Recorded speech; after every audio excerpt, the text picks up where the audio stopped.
Chapter 423. On average, humans drank 1.5 liters of water a day, which was about 38.5 tons of water in their lifetime.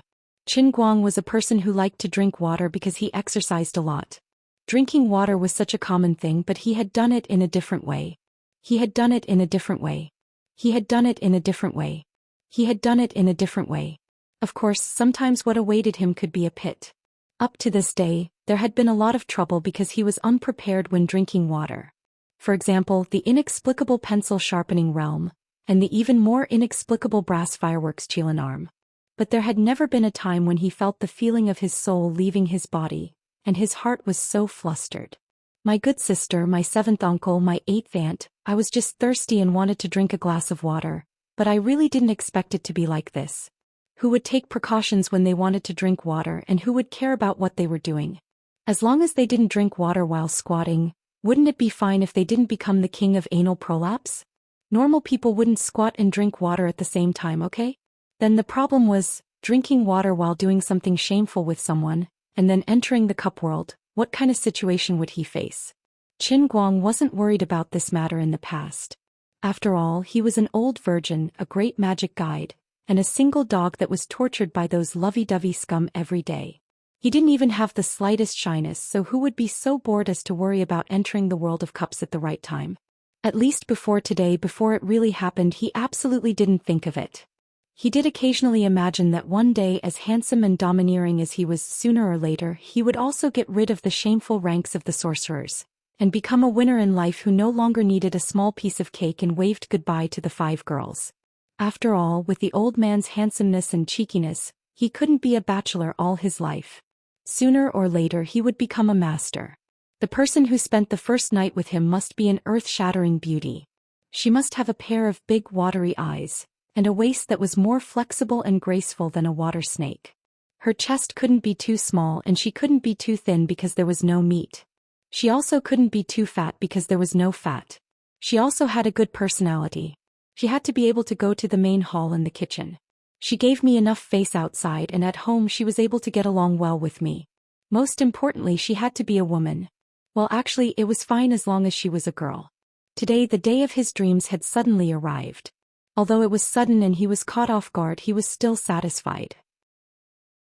Without Zhuojingxi, she wouldn't have met Wang Ren, Zhuojingxi wouldn't have fallen in love with Qin Guang, and Wang Ren wouldn't have hated Qin Guang. Without these reasons, when Qin Guang was feeling down today, Zhuojingxi wouldn't have taken the initiative to drag Qin Guang's distress into her heart and made up her mind to calm Qin Guang's overly excited and angry mood today. Everything was perfect until he took a sip of the water. Yo, young man, you're living a comfortable life, huh? Lily was still sitting in front of her computer. She didn't even raise her head, but there was an unmistakable sense of mockery in her tone. Qin Guang looked at Lioli from afar and didn't dare to approach her. He should have a clear conscience, but he always felt that her words were sinister and meaningful. My soul is standing at the top of this white and flawless sea of clouds, but my body is doing such a shameful thing outside. This feeling is too strange. Let me enter the world in the cup at another time. Can we discuss this properly? Of course not. The Holy Grail never reasoned with him. At this moment, as far as Qin Guang could see, there were 3 magnificent and majestic statues of gods, a pencil that pierced the clouds, a white piano that was more than 100 meters long and wide, and a half alto that seemed to have gone through the vicissitudes of life and was filled with the aura of history. White threads that blotted out the sky spread out from the endless void and wrapped around the 3 statues like nebula chains. From the tip of the pencil, the leftmost key of the piano, and the left headlight of the alto, 3 thick streams of pure white aura were suddenly pulled out and shot into the clouds. They gathered in the sky above the sea of clouds and turned into a beam of strong light that fell from the sky, shining directly on Lioli's computer. This woman was still naked. She had been busy a while ago and she seemed to have some idea of what she was going to do, but was she addicted to not wearing clothes? There were clearly 3 statues here, and the power of faith that they provided should be enough to make some clothes, but she actually threw it all on the computer. But then again, she said that I'm living a comfortable life? Could it be that she was watching me from the beginning to the end? Damn, so shameful. Lioli rolled her eyes at him. Can you just let your imagination run wild like this? This empress has so many things to deal with every day. How would I have the time to care about this trivial matter between mortals? She was really thick-skinned, Qin Guang thought in his heart. Do you know what position you little brat have in my heart? Again, this emperor is really tall. Your head is too small. Look at this 3-inch piece of meat. I really can't arouse the slightest bit of interest in you. You don't even have the size to communicate with me. Save your breath. He didn't know if it was because Liuli had watched too many violent manga recently, but her words were more and more venomous and presumptuous. The time to be dragged into the next level of the world in the cup was getting closer and closer. Qin Guang didn't have the mood to dawdle with her anymore, so he moved a little closer. My dearest Liuli, can you tell me a little bit about what the world in the cup is? To be honest, I'm really panicking right now. Liuli finally raised her hand and made a pushing gesture. You damn pervert, stay away from me, don't dirty this empress's eyes. Please lower your head a little and have a little bit of shame, okay? Are you pointing a gun at this lady to scare people? Qin Guang lowered his head. *CK After all this time, not only was Liuli not wearing clothes, I actually wasn't wearing anything either. At least she still had some clouds to cover her embarrassment. My King indomitable spirit halberd was going to eat people, oh no, eat gods. I'll give you 3 seconds to turn around quickly, or else you'll have to wait to say goodbye to your little penis. This empress is really busy right now, I don't have time to deal with you. Just as she finished speaking, a roar came from the computer's sound system. Holy shit. A super godly massacre? Wasn't it rather busy? Can we not joke around? Can you be a little more considerate of me? I'm really nervous right now. The heavenly holy grail is too reckless. How can it let me enter the world in the cup at this time? I'm not King convinced. Liuli chuckled. Do you really want to know what it is? Really? Alright then, I'll tell you. What is it? Guess your King. Before Qin Guang could finish his words, he was sucked into the test world of the world in the cup with a whoosh. When Qin Guang disappeared, Liuli, who had been sitting in front of the computer, suddenly had a gloomy expression. She gritted her teeth and didn't say anything, only slapping her own computer table. Bang. My computer. My super godly. My lustrous feather robe. Gone again. It was still that familiar time-space tunnel. Qin Guang kept flying forward with his head pointed. He really wished that this tunnel was a little longer, then he would have more time to think about life. If it's really what I'm most worried about, how should I face the rest of my life? I'm clearly determined to be an upright gentleman, why do I have to face such a dismal fate? I resisted the temptation again and again in the journey of life, whether it was a 150 renminbi overnight booking, a 400 renminbi fast food, a 1,500 renminbi business, or even an 8,000 renminbi entertainment. Even if I had more than 100 million in cash in my pocket, I never had any crooked thoughts. My purity moved the heavens and the earth. A man like me could make Liu Xiaohui feel ashamed of his inferiority in ancient times. It was only today that I fell for teachers with sneak attack for the first time. I haven't even tasted the sweetness of it, yet you, heavenly holy grail, want me to plunge into such a dirty and shameful cup world? Can't be, right? This is really the old man's first time. You still need to have a little bit of integrity, right? If you have something to say, then we can still be friends, right? Mother ***. You're playing for real. When Qin Guang really appeared in this new model that couldn't be described, couldn't be looked at directly and couldn't be divulged in the cup, I just wanted to sing a song. The boundless horizon is my love. Flowers bloom at the foot of the continuous green mountains. Covering my face, covering my eyes, I can't see the vast expanse of whiteness between the sky and the earth. I can't see the countless plains at the end of the mountains and the sea. Cup, can't you at least give me a real person? Do you really want to do this, heavenly holy grail? There are so many of them I can't even count them all, and they're even clearly marked with impact strength from 1 to 99999. What are you trying to do? Besides, there's too many of them. 99999. Yes, I didn't see it wrong, it really is a 5-digit number. Can I get out of here alive? Qin Guang used to think that after obtaining the heavenly holy grail he would definitely embark on the path of being the master of all living things, a domineering, cool, and nature-defying path that could change the world at any moment. Now the heavenly holy grail was getting more and more powerful, and he had also mastered more and more cool skills. But he never expected that he would suddenly have a dream in the middle of the night and be dragged into the ditch by the heavenly holy grail again. This ditch was so deep that the bottom couldn't be seen. I've been really honest recently. Why do you have to treat me like this? Do you really have to do this? I don't seem to have a choice, right? Heat bang. When a certain cup marked with impact strength 99,999 exploded, the emotionless electronic voice of the heavenly Holy Grail came from the sky. Pass, mission completed. The Redeemer has become the strongest pile driver in history. When thinking of specific adjectives, the omnipotent heavenly Holy Grail was stuck for a moment.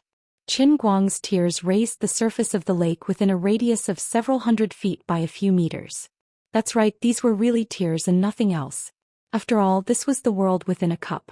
Mercifully, he was only given a gun and not a bullet.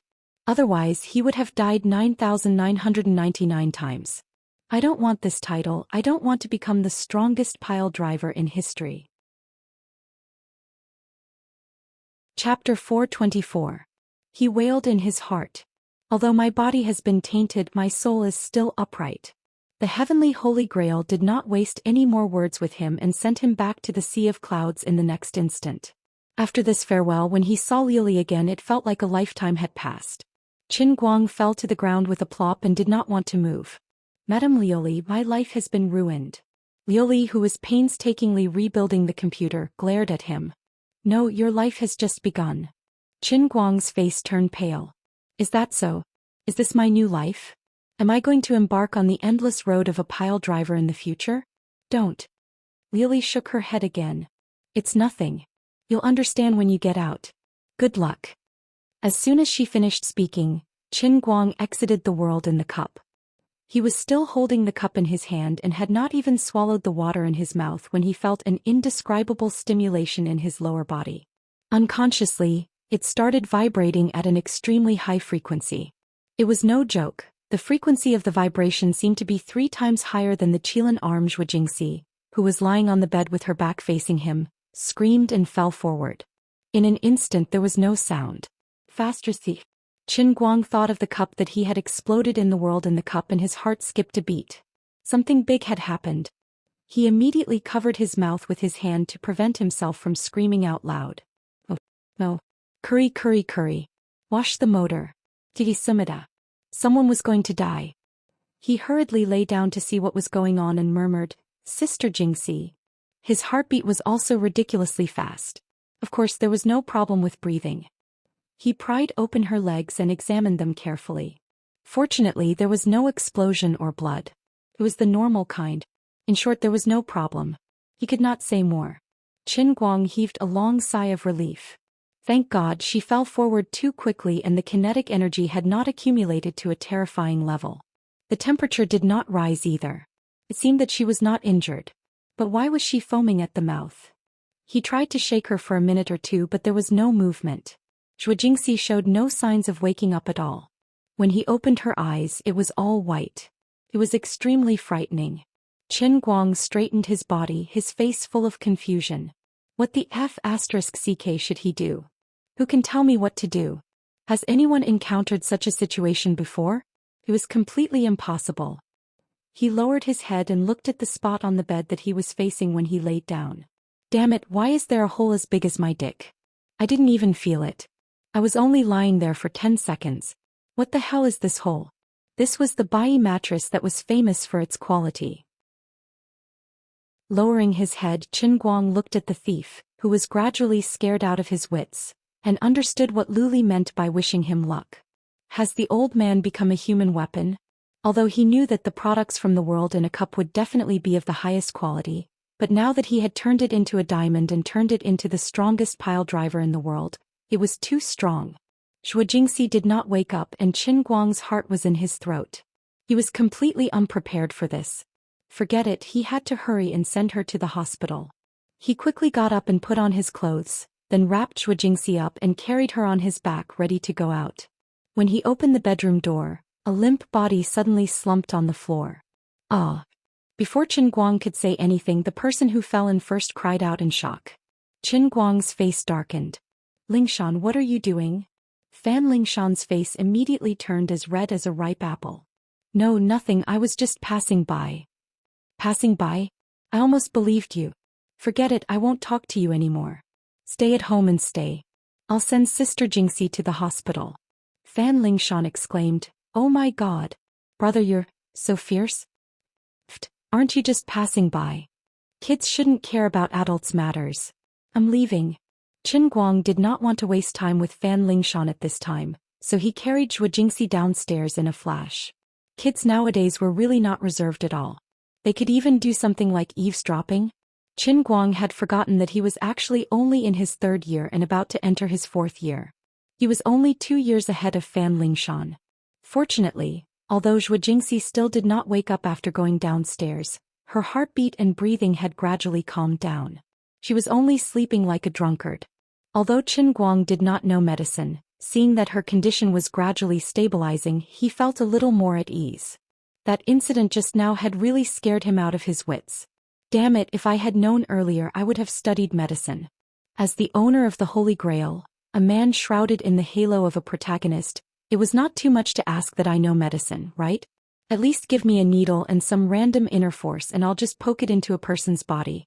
Wouldn't that be enough? Alright, this was actually too much. It was not that the Holy Grail was incompetent, but that its level was too low. At least there was no hope of seeing the spirit. Driving the phaeton on the road, he thought to himself, where is the nearest big hospital? Whatever, I can't go to Wujing City Hospital. He kept reminding himself. I can't go to the city hospital. That place is poisonous. I definitely can't go. Faster, Xikemi. Why did I still drive here? Looking at the huge signboard of Wujing City Hospital shining brightly under the night lights, Qin Guang slapped himself. I clearly wanted to not come here, but unknowingly I still feel that this is the closest and most reliable place. Forget it, since I'm already here I can't just coincidentally bump into Sister Tanging every time, right? The current situation was definitely extremely awkward. Qin Guang stopped the car and jogged all the way to the emergency hall with Zhou Jingxi on his back. As soon as he entered the door, he realized that he was fighting in the wilderness. What he was afraid of really happened. Tang Ying, dressed in casual clothes, walked over. She seemed to have just gotten off work as well. She looked up and saw Qin Guang rushing in with Zhou Jingxi on his back. "Qin Guang, what are you doing here in the middle of the night?" Tang Ying walked quickly and came closer to take a look. "Who is this? What's wrong?" Qin Guang ignored her and continued to rush in. Nothing, it's just a small problem, a small problem." "Small problem?" Tang Ying was in disbelief. No matter how fast Qin Guang walked, she ran as fast as he did. She looked at the side of the unconscious Zhou Jingxi's face. Tang Ying pondered. This was a very beautiful girl, probably about the same age as her. There seemed to be a strange blush on her face. Although she was being carried on Qin Guang's back, she could see that her figure was very good. She was tall and voluptuous. There's something fishy about these two. Tang Ying rolled her eyes and looked at Qin Guang, who was running away in a panic. She snorted inwardly. "Your acting is terrible. It's already so late and the situation seems urgent. Let me help you." Tang Ying followed Qin Guang into the emergency clinic. Qin Guang wanted to reject her at first, but when he entered the clinic he found that there were 3 male doctors sitting in the emergency room. He was at his wits' end. As the Buddha said, if I don't go to hell, who will? Half an hour later, Zhou Jingxi was settled and slowly regained consciousness. Before Qin Guang could enter the ward to ask what was going on, Tang Ying put down what she was doing and came out to stop him. She looked at Qin Guang with a playful expression. "Young man, you're living a good life." Qin Guang's mouth twitched. That sounded familiar. "No, there's nothing good. What's wrong with her?" She suddenly fainted for no reason. "Let me go in and see what's going on." Qin Guang lied through his teeth. Tang Ying first took a deep breath, then suddenly stepped on Qin Guang's foot. Ow! It was the middle of the night and they were in the inpatient department. Qin Guang endured the pain and did not dare to scream. His lungs were about to explode. Tang Ying was not satisfied after stepping on his foot. She reached out and poked his forehead with her finger again and again. "You're pretending. Continue pretending. What do you mean by suddenly fainting for no reason? The person standing in front of you is Tang Ying. She's the most advanced individual in Wujing City's hospital this month. She's the miracle doctor who won an average of 1 silk banner every month, Tang Ying. You think you can hide it from me?" Qin Guang hung his head dejectedly. "I can't hide it anymore. Big sister, can you just tell me what's going on?" I'm really worried. Now you're worried? Didn't you faint for no reason just like me? Why don't you give me another one for no reason? Tang Ying's finger kept poking his forehead without stopping. Qin Guang was depressed. He did not know why, but after being lectured by Tang Ying, he could not muster up his courage. After venting her anger, Tang Ying finally calmed down and resumed the appearance of a doctor. Alright, I'll tell you. The patient's condition is due to an overly intense stimulation in an extremely short period of time, causing the excessive secretion of hormones, which further leads to the impact of consciousness. The body, in order to protect itself, cut off its thoughts in a short period of time, which is the phenomenon of fainting that you saw. To put it bluntly, he was overly excited when he was having sex. There won't be any sequelae, right? Is there any physical injury? Qin Guang asked as he shrank his neck. Tang Ying rolled her eyes at him. I was almost injured. Alright, stop quibbling. I know it's you who did it. Let's not talk about anything else. Don't you think you're too inconsiderate of the fairer sex? She was just having a melon today. Can't you be a little more restrained? I used to think that you were a good person, but today I realized that I was really blind. Qin Guang panicked. What do you mean by that? Nothing. Haven't you been busy making life difficult for Wang Ren and Su Lijing? To think that I was worried about you when I saw you getting beaten up like that a few days ago. In the end, you... Tell me, what's your relationship with the patient? Tell me clearly. Tang Ying said with her hands on her hips. Actually, she was in no position to ask Qin Guang about this matter. So, the moment the words left her mouth, she also realized that something was wrong. Wu Tong, let me watch you. Tell me the truth and I'll be lenient. Resistance will be severe. Qin Guang sighed. It's a long story. It's hard to explain in a few words. If it's hard to explain in a few words, then say it in 10,000 words. Anyway, if you don't tell me clearly today, I won't let you go, Tang Ying said. Seeing that he could not avoid it, Qin Guang told Tang Ying everything that had happened in the past few days, from when he left the hospital to when Su Lijing finally made his move yesterday. He told Tang Ying everything that had happened. Chapter 425. Yesterday I was so disheartened that I was about to go crazy.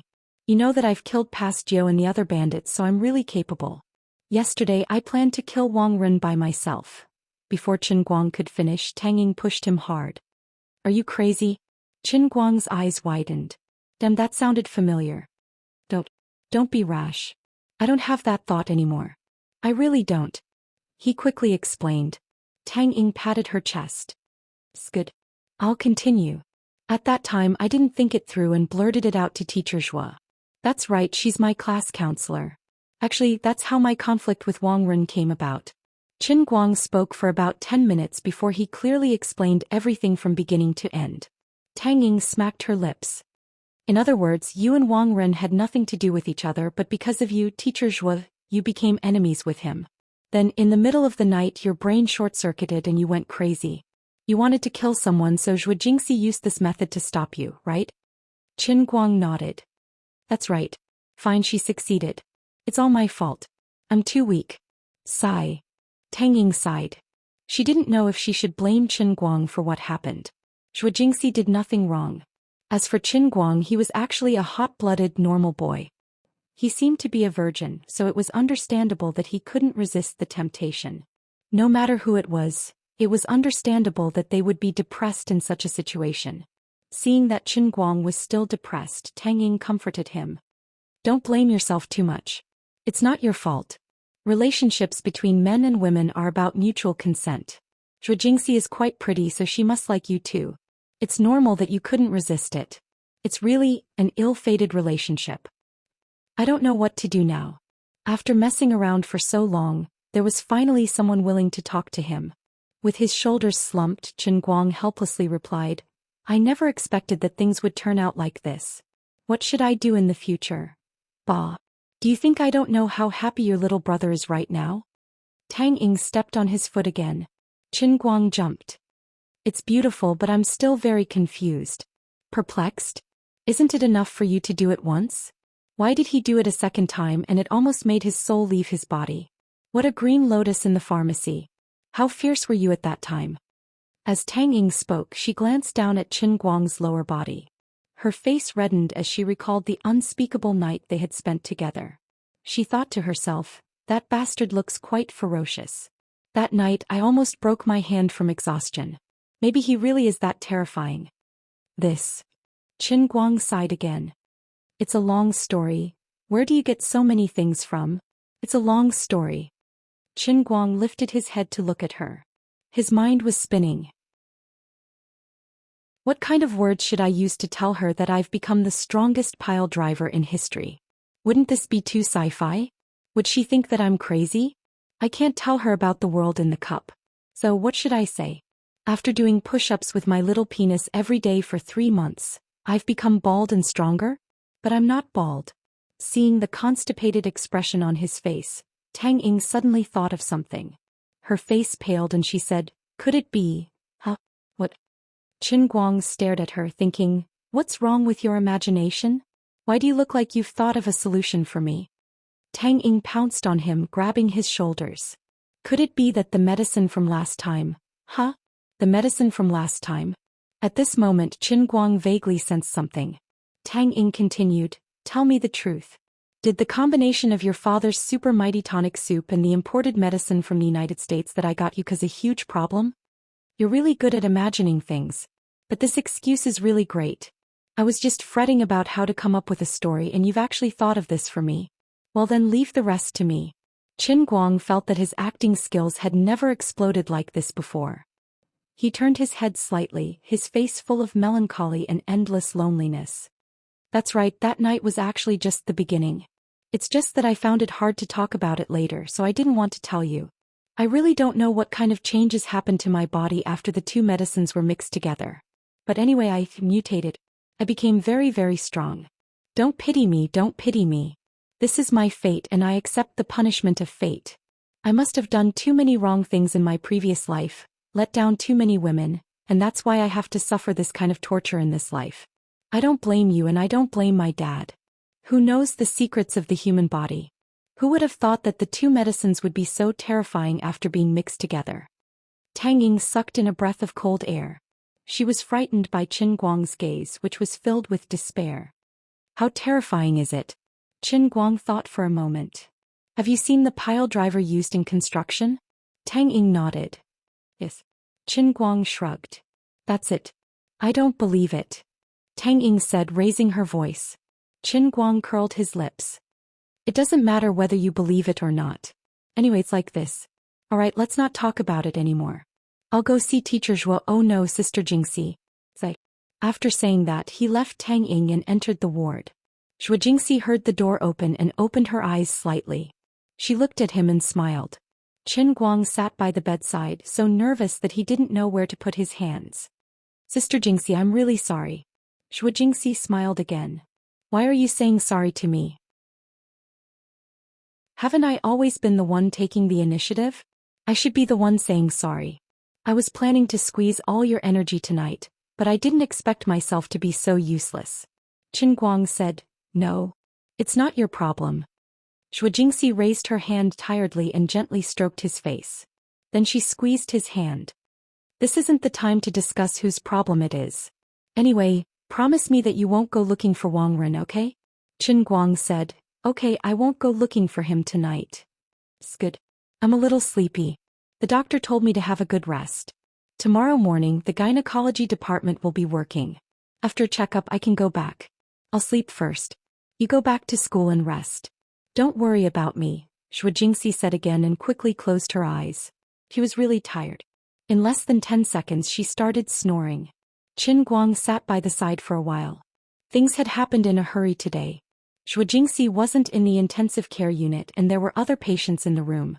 If Qin Guang wanted to sleep, he would have to move the spring bed under the hospital bed. He was lying on the floor and moving it quietly when Tang Ying's head popped out from the door and blinked at him. I thought you went home. Why haven't you left yet? Qin Guang put down what he was doing and leaned over to whisper. However, Tang Ying grabbed him by the collar and pulled him out. What are you doing? Qin Guang asked as he was dragged out. Tang Ying's face was full of worry. I feel that what you said is too mysterious. It's making me feel uneasy. Come to my dorm and I'll give you a checkup.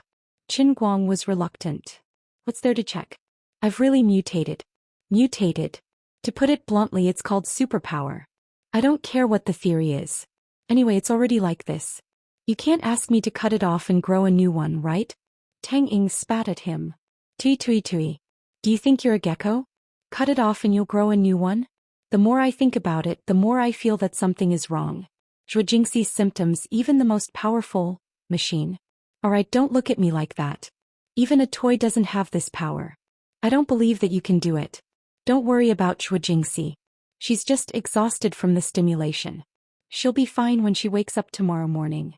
You're the one who's going to cause endless trouble. Don't dawdle, come with me. How dare you look down on me? Even Bai mattress died under my knife. You're the one who forced me to do this. Qin Guang said as Tang Ying pulled him into the dormitory room. Tang Ying pressed him down on the stool. She didn't hold back and prepared to crawl on his pants.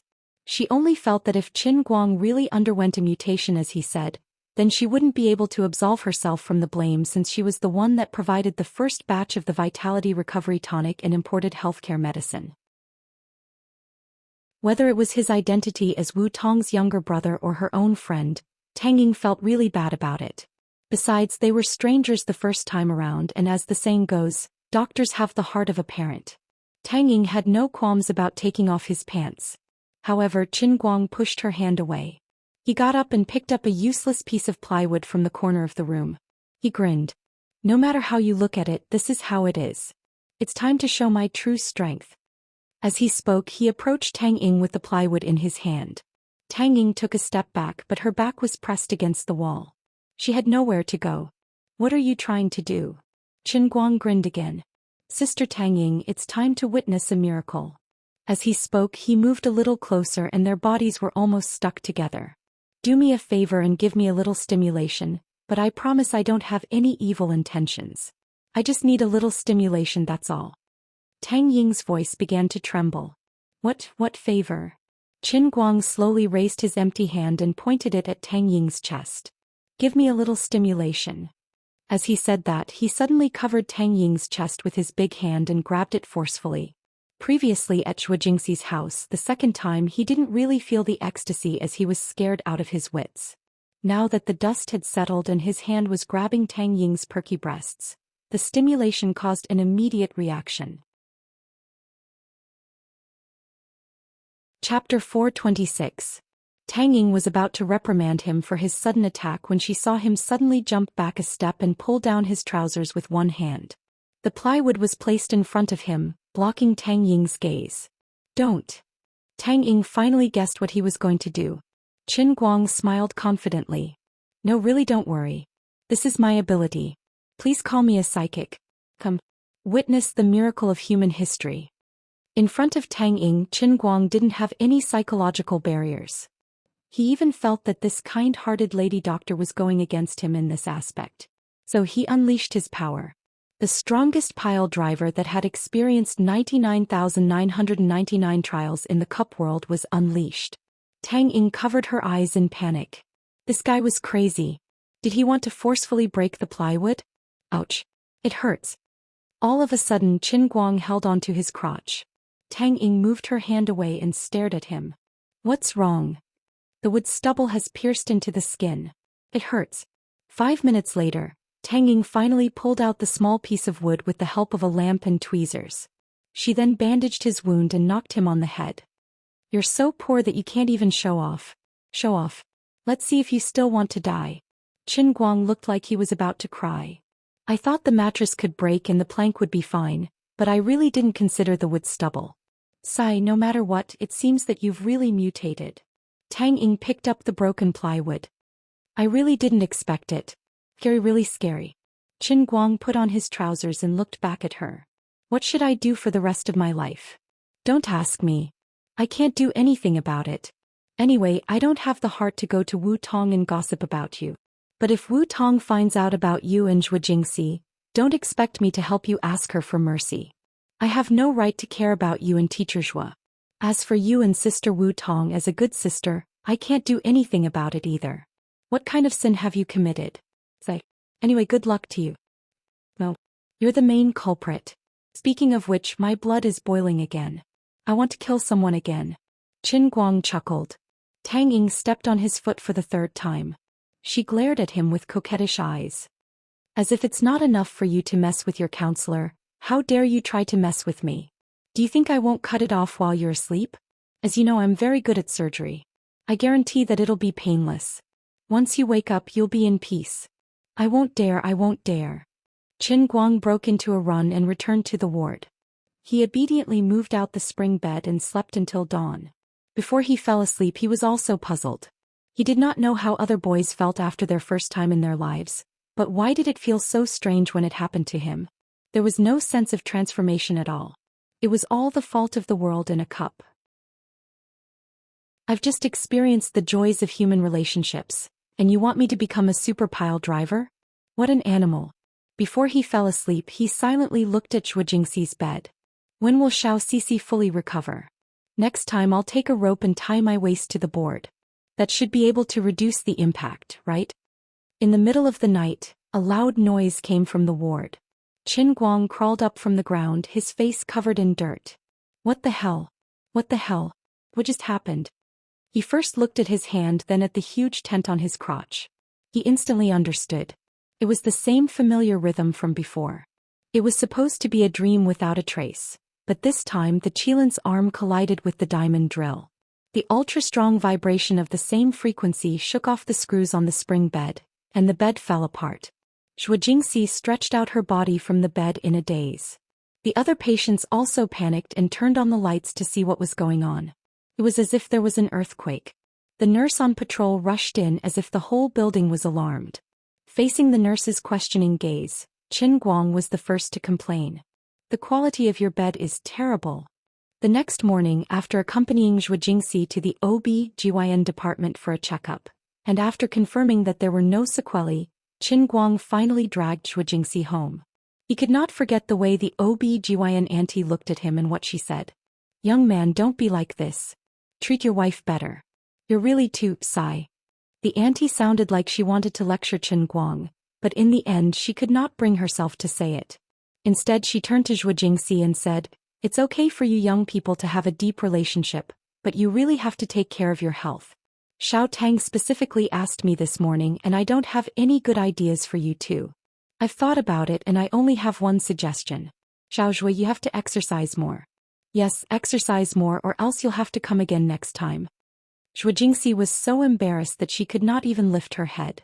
Qin Guang was equally embarrassed, but he still plucked up his courage and sniffed. Auntie, when can we do it again?" The doctor poked at the words on the medical record and said, "I suggest that you don't have sex within a month." Within a month. I used a red pen to frame it for you, so you should take a look at it yourself. Women have to be taken care of. Although there is a saying that there is no land that is plowed, only cows that die of exhaustion, Xiao Qin and Xiao Zhui's situation is different. Qin Guang and Zhou Jingxi quickly ran away after being lectured by the doctor. The two of them sat at home and stared at each other for a long time. Fan Lingshan, who was beside them, also stared at the two of them. "Brother, you do?" Fan Lingshan was young after all and too curious. Before Qin Guang could speak, Zhou Jingxi smiled and patted Fan Lingshan's head. "Lingshan, you're still young, don't ask so many questions. Your brother and I are fine. Alright, I still have to go to the lab in the afternoon. There have been too many things recently and I was supposed to send out the thesis last week. If I don't hurry up, it will be delayed until next month." After Zhou Jingxi finished speaking, she propped herself up and turned to Fan Lingshan.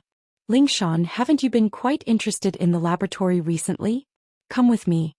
Before the two of them left, Zhou Jingxi let Fan Lingshan into the elevator first, then turned back to look at Qin Guang and said again, "Anyway, no matter what you do, no matter what you plan to do next, you have to remember that you're not alone anymore. You have to think about your parents and me and don't do anything stupid. I can't keep an eye on you 24/7 and I can't either. Wait for me for a month." After saying that, she left, leaving Qin Guang alone in the room feeling depressed. On the internet, discussions about Wang Run were still prevalent, but gradually people lost their initial enthusiasm. The topics on the homepage of the major websites were also taken down, and no one knew if these sections were removed or moved to a corner. The fake reviewers that Qin Guang had spent a lot of money to hire were also threatened and suppressed by the mysterious relevant departments after working crazily for a few days. Fortunately, the servers and registration locations of these fake reviewers were all overseas, but many of their ports were blocked and some of the core staff in the country were also threatened. The root cause of the matter was that Qin Guang had not been able to send Wang Run to the public prosecutor's stand when the matter was at its peak, giving Su Lixing a chance to breathe.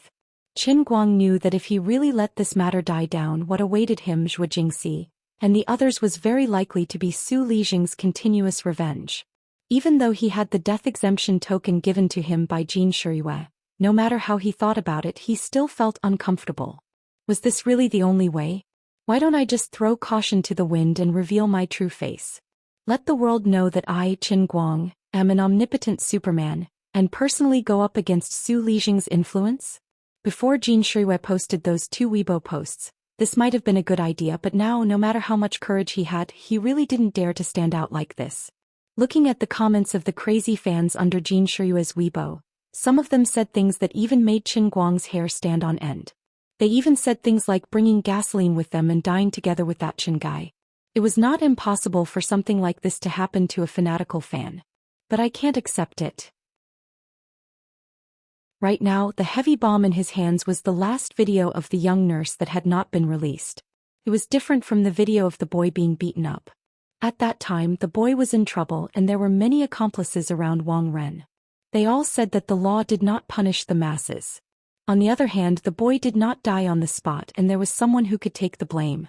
His family had also reached an understanding with Su Lixing, so this heavy evidence was basically useless. If it was Qin Guang's own idea, of course he would throw it out in one go. In that video, Wang Ren's ugliness and madness were completely exposed. The nurse was ravaged for more than 10 minutes, and during that period, there were many scenes of abuse that made people feel adrenaline rush to their heads. The scale was so large that it was like in Japanese sadomasochistic film. When Qin Guang watched it, he did not have the slightest desire, only anger that was left. Because he knew that this was not a movie but reality.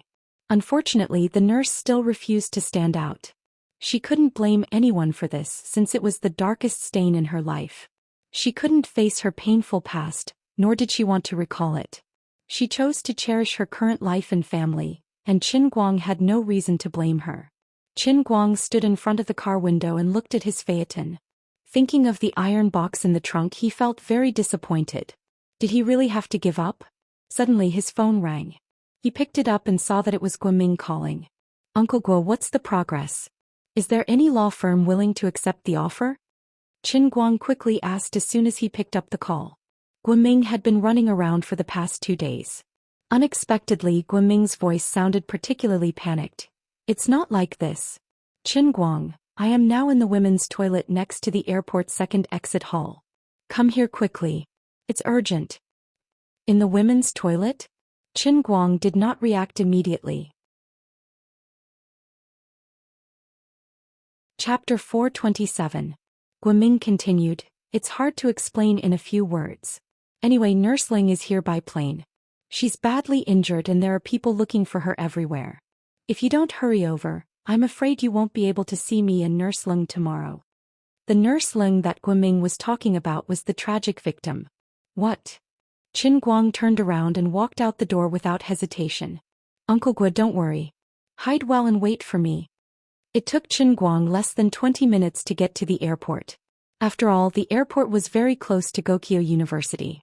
As soon as he got out of the car, he felt that the atmosphere was a little strange. There were many passengers coming and going at exit 2, but there were a few suspicious men who looked like they were waiting for passengers. Qin Guang could be considered a martial artist now, and his hands were stained with blood. From these men, he could vaguely sense a trace of the same kind of aura. For example, a man was leaning against the guardrail, reading a newspaper out of boredom. However, the veins on the back of his hand were bulging. Of course, it didn't take much strength to pinch a newspaper. The thick veins could only mean that this person trained a lot. There was another man leaning against the wall not far from the door, talking on the phone with someone with a smile on his face. However, he kept glancing at the door from time to time. The man was smiling when he was talking on the phone, but there was not the slightest hint of a smile in his eyes. There was also something fishy going on. However, what truly exposed their tracks in Qin Guang's eyes was the moment he appeared here. Although these people had hidden themselves very well, they had clearly pretended to look at his car plate number from beginning to end. They know me. They also know my car. They are Su Lijing's people. Sessons. Thinking back to what Guoming said on the phone, although Qin Guang didn't see Nursling, he could vaguely guess what happened. Su Lijing made a mistake. He made a move on Nursling's family. His aggressive and relentless pursuit on the internet had finally caused Su Lijing to lose his composure. Although his counterattack had easily nullified many of his previous attacks, and even caused the victim's family to shirk responsibility at the last minute, it could be considered as taking drastic measures. However, he was also worried about Nursling. His counterattack was too forceful, but Nursling was still alive and came to the 5 capital. This was his biggest flaw. The blood in Qin Guang's heart, which had gradually cooled down, began to heat up again. This was probably his last chance. No matter what, he had to get them first. Since he had been recognized, Qin Guang simply swaggered directly into the airport lobby. The people guarding the door did not follow him inside. Their companions were still inside. Of course, they did not know that they had been exposed. These people did know Qin Guang, and they also knew that he was a student at Gokyo University. Perhaps he had some background and connections. Their employer had also made it very clear that they should try not to have a direct conflict with Qin Guang. Even if they could not avoid it, they should not harm his life. They did not know that the Qin Guang who appeared here was not only a student, but also the second mate of a pirate at sea for 20 years. He had participated in countless battles, and even in the real world he had fiercely fought with international criminals who were more vicious than them. On the surface, Qin Guang could deal with Sergio and the others with his bare hands. On the surface, it seemed that he was lucky and used the heavenly Holy Grail well, giving them a taste of their own medicine. However, the more important reason was that Qin Guang had rich combat experience, and was calm and sharp enough in the face of danger. He was a student, but he was also an executioner who made many ferocious pirates tremble in fear at the sound of his name.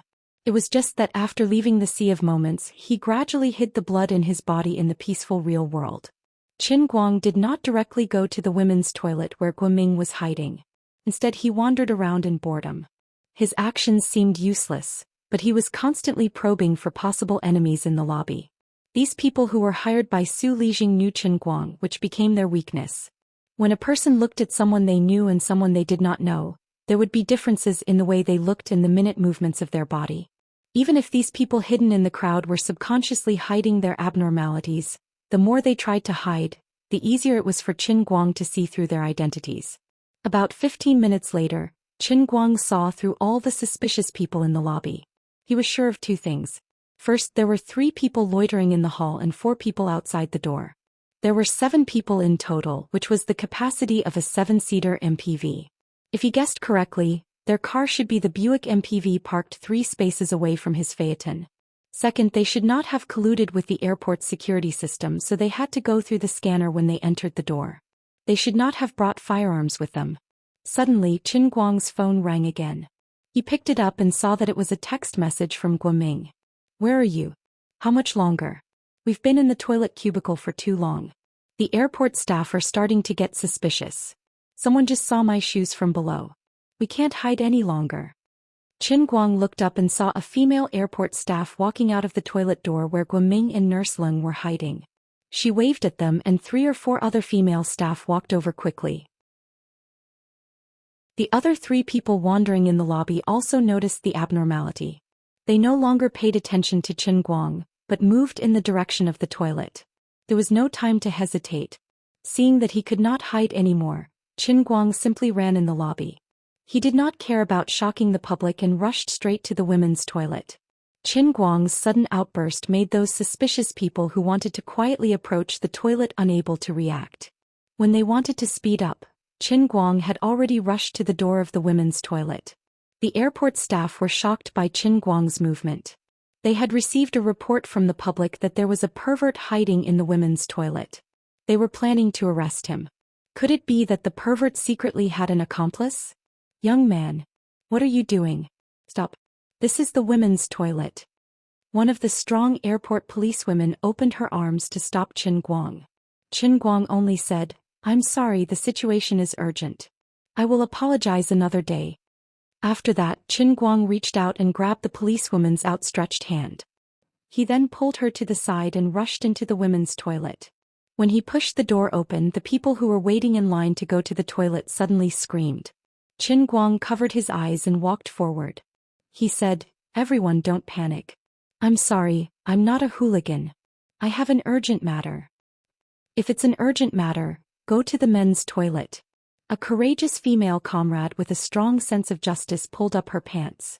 She did not even fasten her belt. She picked up the mop in the sink and was about to hit him. "Stop it. This is a case." Qin Guang panicked. He slapped the mop with the back of his hand. The power of the Qilin arm was terrifying. The mop was immediately knocked out of his hand and hit the door of a cubicle. The quality of the cubicle's door lock was obviously not good. After being hit by the mop, it opened directly. Qin Guang looked to the side and saw an 18 or 19-year-old girl sitting on the toilet bowl with her legs open. Her lower body was wide open and water was flowing out. He only glanced at it from the corner of his eye and knew that it was a serious matter. He quickly covered his head and rushed to the third cubicle where Guoming and Nurse Leng were hiding. He only muttered in his heart, "F***ca, I won't be able to clear my name even if I jump into the Yellow River." The girl was shocked for about 2 seconds. Then she began to scream at the top of her lungs. "Hooligan. Forget it. It doesn't seem right to say that I didn't see anything. But it doesn't seem right to say that I saw something I shouldn't have. Anyway, I did a good deed and left my name." Qin Guang knocked on the cubicle door. "Uncle Gui, you guys come out first. We need to leave quickly." Qin Guang turned his head and looked at the girl who was embarrassed, angry, and wanted to fight him but did not dare to do so. He put his hands together and apologized. "This classmate, I didn't see anything just now. I really didn't see anything. Ladies and aunties. I really didn't come in here to be a hooligan. This is a serious matter for me." Seeing that some people had started to take out their phones, Qin Guang quickly pulled up his collar to cover his face.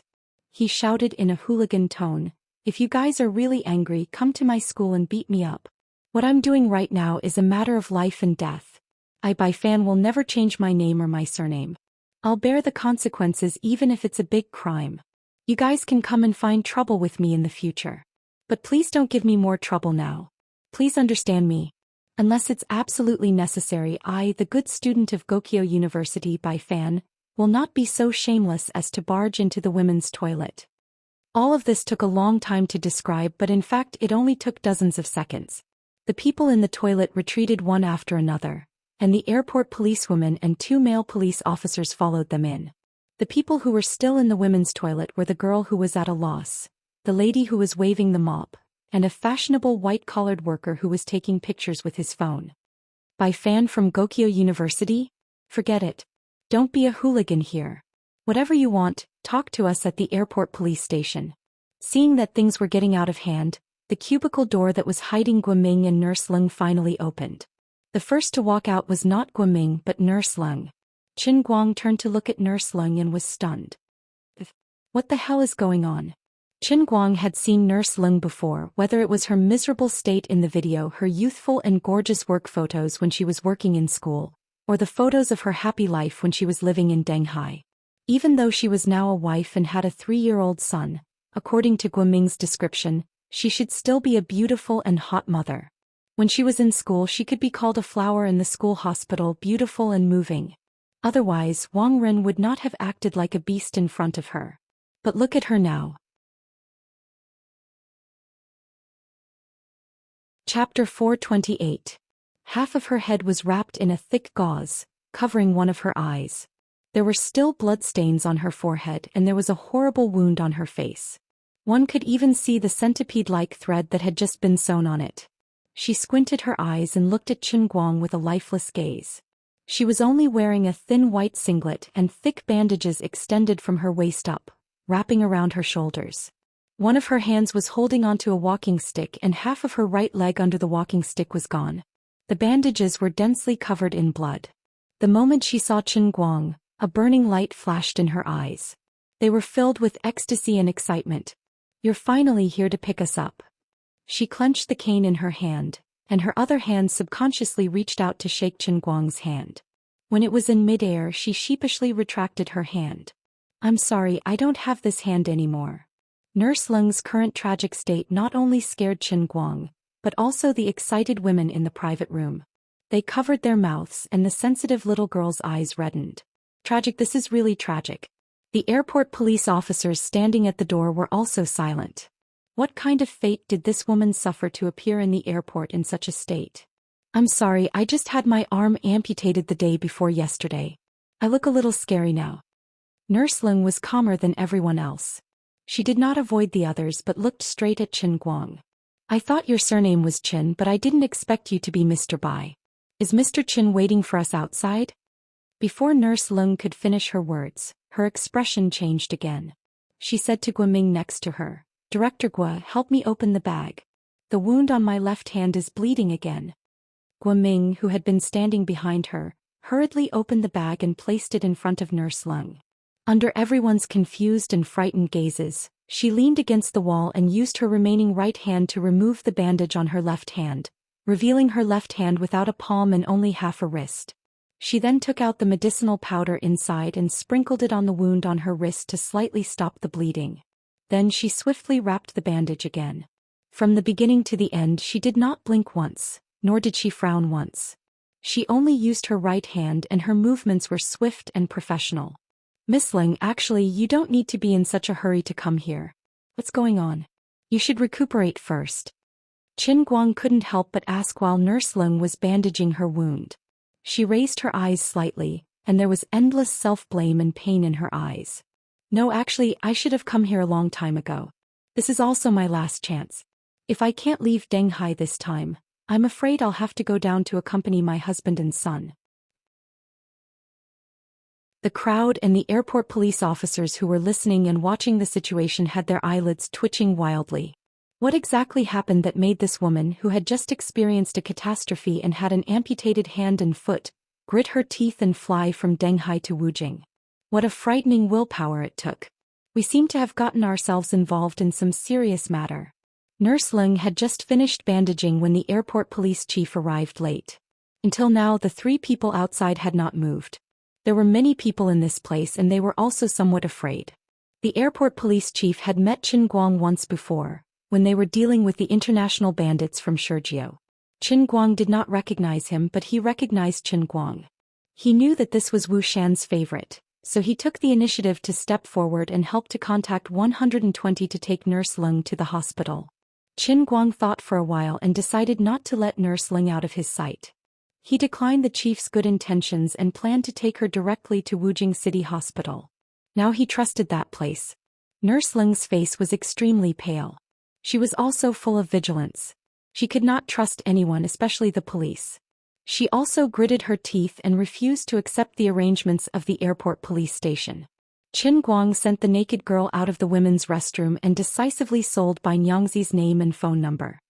Student, I'm sorry for causing you trouble. My name is Bai Fan. This is my phone number. If you're angry later, you can call me to scold me. It's okay, you can scold me until you're appeased.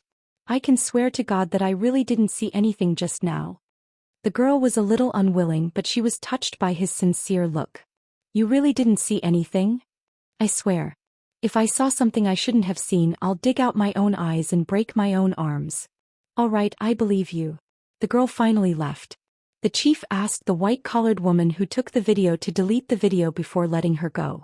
Although he did not know the situation, it seemed to be a serious matter. The chief was also very professional. At this time only the airport chief, Qin Guang, Guoming, and Nurse Lung were left in the women's restroom. Little Qin, do you really not need me to ask someone to send you? The airport chief led a large group of airport police officers and followed Qin Guang and the others to the exit. The 7 suspicious people hired by Su Lijing did not make any movements from beginning to end. Obviously, they were also afraid of this situation. Qin Guang pretended to be indifferent. Thank you for your kindness, but this is my personal matter. How can I trouble you? All right. Seeing that he insisted, the chief had no other choice. Guoming was a little tempted. He wanted to discuss further, but he saw Qin Guang give him a look. Only then did he know that there was a deeper meaning to his decision, so he did not say anything more. As soon as they got in the car and locked the door, Guoming said hurriedly, Qin Guang, where are we going now? However, Qin Guang wasn't in a rush to start the car. Instead, he looked out of the window and saw the airport's director waving at him with a group of people. However, the 7 suspicious individuals were nowhere to be seen. Needless to say, they must have boarded the vehicle. Don't rush. Let's talk as we walk. I need to figure out the situation first. Qin Guang was calm enough. Nurse Ling, who was sitting in the front passenger seat, was anxious. But someone is looking for me outside. They have their eyes on me. Qin Guang opened the antibiotic bottle for her and slowly unscrewed the water bottle for her. Ms. Ling, don't be anxious. Since you're here, I won't let anything happen to you. What the hell happened? Is it convenient for you to tell me? Let's talk as we walk, okay? Although Nurse Ling was still a little afraid, she seemed to have no other choice but to trust Qin Guang. I really regret it. When Director Gui came to me for the first time last week, I should have stood up bravely. Nurse Ling swallowed the medicine and said slowly, I thought I would be safe and sound by hiding. I didn't expect to end up like this. As for what happened to Leng Qin's family, Qin Guang could only sigh. On his side, due to morality, Leng Qin refused to nod or come out to testify, so he would not expose Leng Qin's video. But Su Lijing did not think so. When he heard from Wang Ren how important the video was, he made the most decisive decision so far. Of course, he had made many mistakes for Wang Ren in his life. Now that Qin Guang wanted to fight to the death with him, Su Lijing also thought that he could not always be so gentle. He should show some determination in some areas. He could kill the chicken to warn the monkey, destroy the corpse and destroy the evidence, and beat Qin Guang, killing 2 birds with 1 stone. Anyway, Nurse Ling's family was just a small fry, wasn't it? Unfortunately, the people in Denghai did not do their job well and let Nurse Ling survive. Of course, it could also be that she was too tough. The car was completely deformed, but she was still lucky to survive. The night before yesterday, my husband and I took our son home from Xianyangong. Our house is in Zhanghe town in the suburbs of Denghai. When we were almost home, we stopped in front of the zebra crossing to wait for the traffic light. A bulldozer crashed into us from behind like crazy. Our car was completely deformed. When I woke up, I was already lying on the hospital bed without an arm and a leg. My husband and son were already in the morgue. That bulldozer belonged to a transportation company. The driver ran away immediately. I heard that he was driving without a license, so we couldn't find him at all. My family called the police and filed a case, but the CEO of the transportation company said that he didn't know the driver at all. He said that the driver was just a temporary replacement. He also said that the driver drove like this in the middle of the night and didn't care about the traffic lights at night. He also said that he was willing to pay for such a big incident. He was willing to take responsibility, and he was willing to do everything he could to cooperate with the investigation. He took out 5 million yuan at that time. He said that if we were not satisfied, he could add more. But what was the use of that? What was the point of that? Even if we really caught the driver, could we shoot him?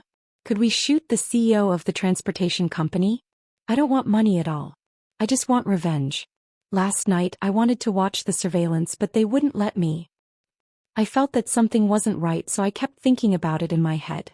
Then I realized that we were waiting for the traffic light on the fast lane on the innermost side of the road. The truck didn't even take the same lane as us at the beginning.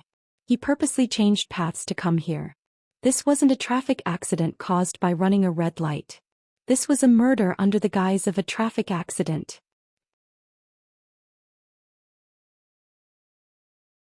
Chapter 429. As Leng Qin spoke, her body trembled violently. Her originally bloodless face became even paler. Her right fingernails dug deep into her flesh as she gritted her teeth. At first I wasn't sure. Until last night, a male nurse that I had never seen before suddenly came to change the infusion bottle for me.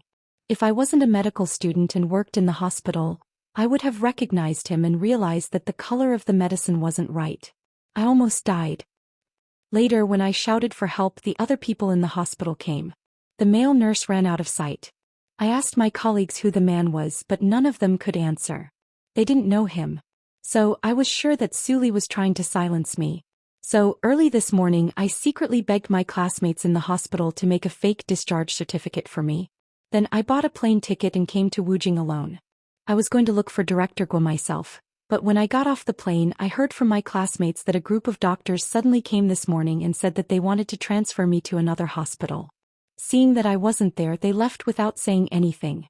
I knew that something was wrong, so I quickly hid in the women's toilet after I got off the plane.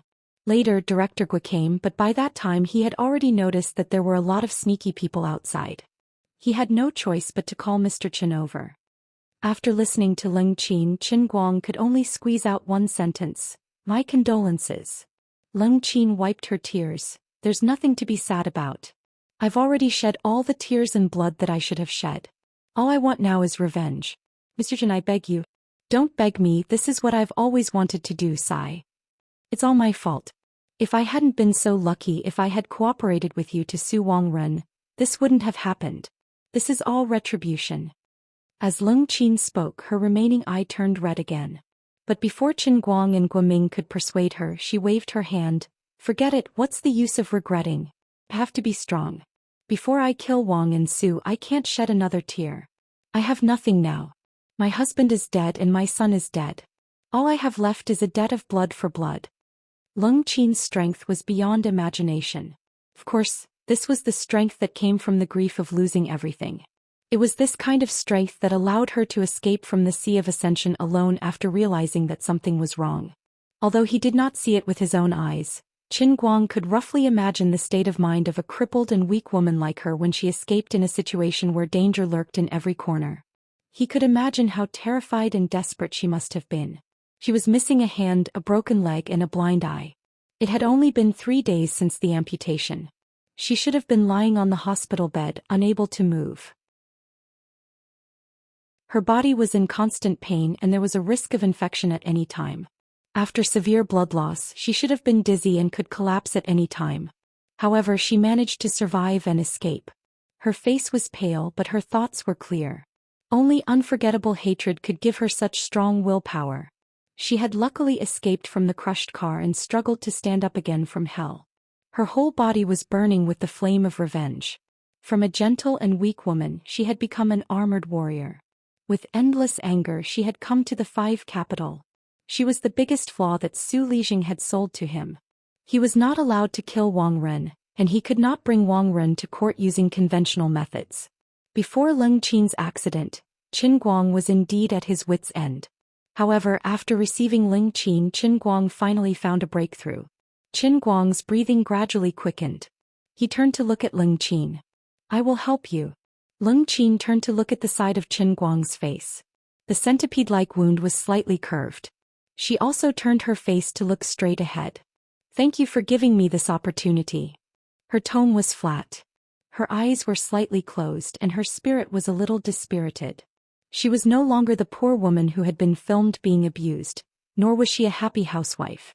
Even if she was physically disabled, her spirit was unprecedentedly strong. After a long silence, Qin Guang glanced at the rearview mirror. The Buick MPV was still following behind the Phaeton. "Qin Guang, where are we going? Aren't we going straight to the city?" Guoming asked. Qin Guang shook his head. "Not going to the city first." After that, he suddenly stepped on the accelerator and sped up, rushing straight to the Fengquan Mountain racetrack. "What now? Qin seems to have found out that we are following him," one of the people in the Buick behind said. The middle-aged man sitting in the passenger seat pondered for a moment. "It's okay. Although I didn't expect him to come, it doesn't matter. Just follow him. When he stops, we will get out and grab him. He won't drive directly into the police station, right? That's even better. Don't talk. I'll call President Xiang to communicate." The middle-aged man made a gesture to keep quiet. The phone was connected. The middle-aged man said in a muffled voice, "President Xiang, there was an accident. That woman named Lung hid as soon as she got off the plane. Qin Guang found her before us and now he has taken her to his car." "It's okay. You are following him closely now, right?" The man on the other side of the phone did not have any emotional fluctuations because of the news. The middle-aged man nodded. "Yes, we have been following him, but Qin Guang also knows that he is being watched by us. Let's follow the original plan. Remember what I said before. Nothing can happen to Qin Guang." President Xiang ordered and hung up the phone. The man with the surname Xiang turned around and looked at Su Lijing standing behind him. He bowed slightly and explained the situation over there clearly. "Qin Guang is really haunting me. Fortunately, I was prepared. Otherwise, if he really had Ling Qin in his hands, he would definitely be a big problem for me. By the way, are the people you sent strong enough? Don't think that Qin Guang is just a student. He is very skilled. You have seen the 2 guards beside me, right? According to them, I am afraid that their former captain Xuelin is no match for Qin Guang in terms of martial arts. Su Lijing pondered. President Xiang said confidently, Teacher Su, you worry too much. I know Xuelin. She is just a person with an undeserved reputation. But my men are real masters who have come back from the Middle East. They have been through hundreds of battles. None of them is worse than Xuelin. Su Lijing nodded with satisfaction. That's good. By the way, tell them that although Qin Guang can't be killed or disabled, they can't let him go easily. If it weren't for Jin Shirue, forget it. You inform them first. Nodding his head, Chairman Xiang replied, I understand. But I feel that you're overthinking it. Who is Jin Shirue and Qin Guang? Can they last long? After 2 years they might not have that relationship anymore. It won't be too late for us to settle the score then, right? Su Lijing was quite pleased with this. Little Xiang, you are smart. President Xiang also smiled. It's all thanks to your good teaching. On the other side, Qin Guang stepped on the brakes. He looked at the bottomless cliff beside the mountain road and nodded slightly. This should be the place. Guoming turned his head and looked at the Buick MPV that had stopped behind him in horror. This. Qin Guang, what are you doing? Are you crazy? Ling Qin was also frightened. She thought that Qin Guang had other reasons for refusing the airport police escort, but now he had parked his car here? Qin Guang smiled. Don't worry about anything. Just sit in the car. Don't be nervous. I deliberately led them here. After all, some things are not easy to do in a crowded place. I am familiar with this place and there won't be any outsiders here at this time. After he finished speaking, he took out a large box from the storage box in front of the passenger seat. He opened the box and placed the stack of darts inside into his hand. He then put them into his trouser pocket, got out of the car and locked the door. What is Qin thinking? He should know that we are here to look for Ling Qin. What does he mean? He wants to take us down alone? Although I think you are joking, maybe he really has the confidence. You see, he is not small and he looks like he can really fight. Your joke is not funny at all. The 7 suspicious people muttered as they got out of the car and walked quickly in the direction of the phaeton. The middle-aged man who was walking in front waved his hand halfway and whispered, although I don't know what he is planning, don't let your guard down. Just take care of him first. But I just called President Xiang and the higher-up said that we can only beat Qin Guang until he can't move, but we can't disable him, let alone kill him. That's so annoying. Why doesn't President Xiang allow us to kill him too? Don't ask what you shouldn't ask. Anyway, it doesn't matter if we keep him alive. Just remember to strip him clean and burn his car. Don't leave any evidence for him. That's right. What about the other 2? A skinny young man who was playing with a dagger behind the middle-aged man licked his lips coldly. The middle-aged man smiled. This place is beautiful. It is suitable as a burial ground. Boss, you are so literary. The skinny young man twirled the dagger. Say, if we don't knock Qin Guang out but just tie him up and let him watch us kill that fatty Guan Ling Qin, will he be so scared that he will pee his pants? Kill? I still want to play with it. A strong man with shoulder-length hair smiled lewdly. You also have a good appetite. Are you interested in a disabled one-eyed woman who is disfigured like that? You don't understand. This is called a specialty. This group of people ridiculed Qin Guang loudly in front of him as they got closer and closer. They were fearless and it was not a lie. They were President Xiang's most reliable bodyguards. Although they were bodyguards, they had actually helped President Xiang do some shady things. Before today's incident, they had already killed more than 10 people. Now that they had 2 more dead souls, it didn't matter. Qin Guang also walked closer and closer with his hands clasped. He could clearly hear their conversation. Everyone, are you planning to kill people today?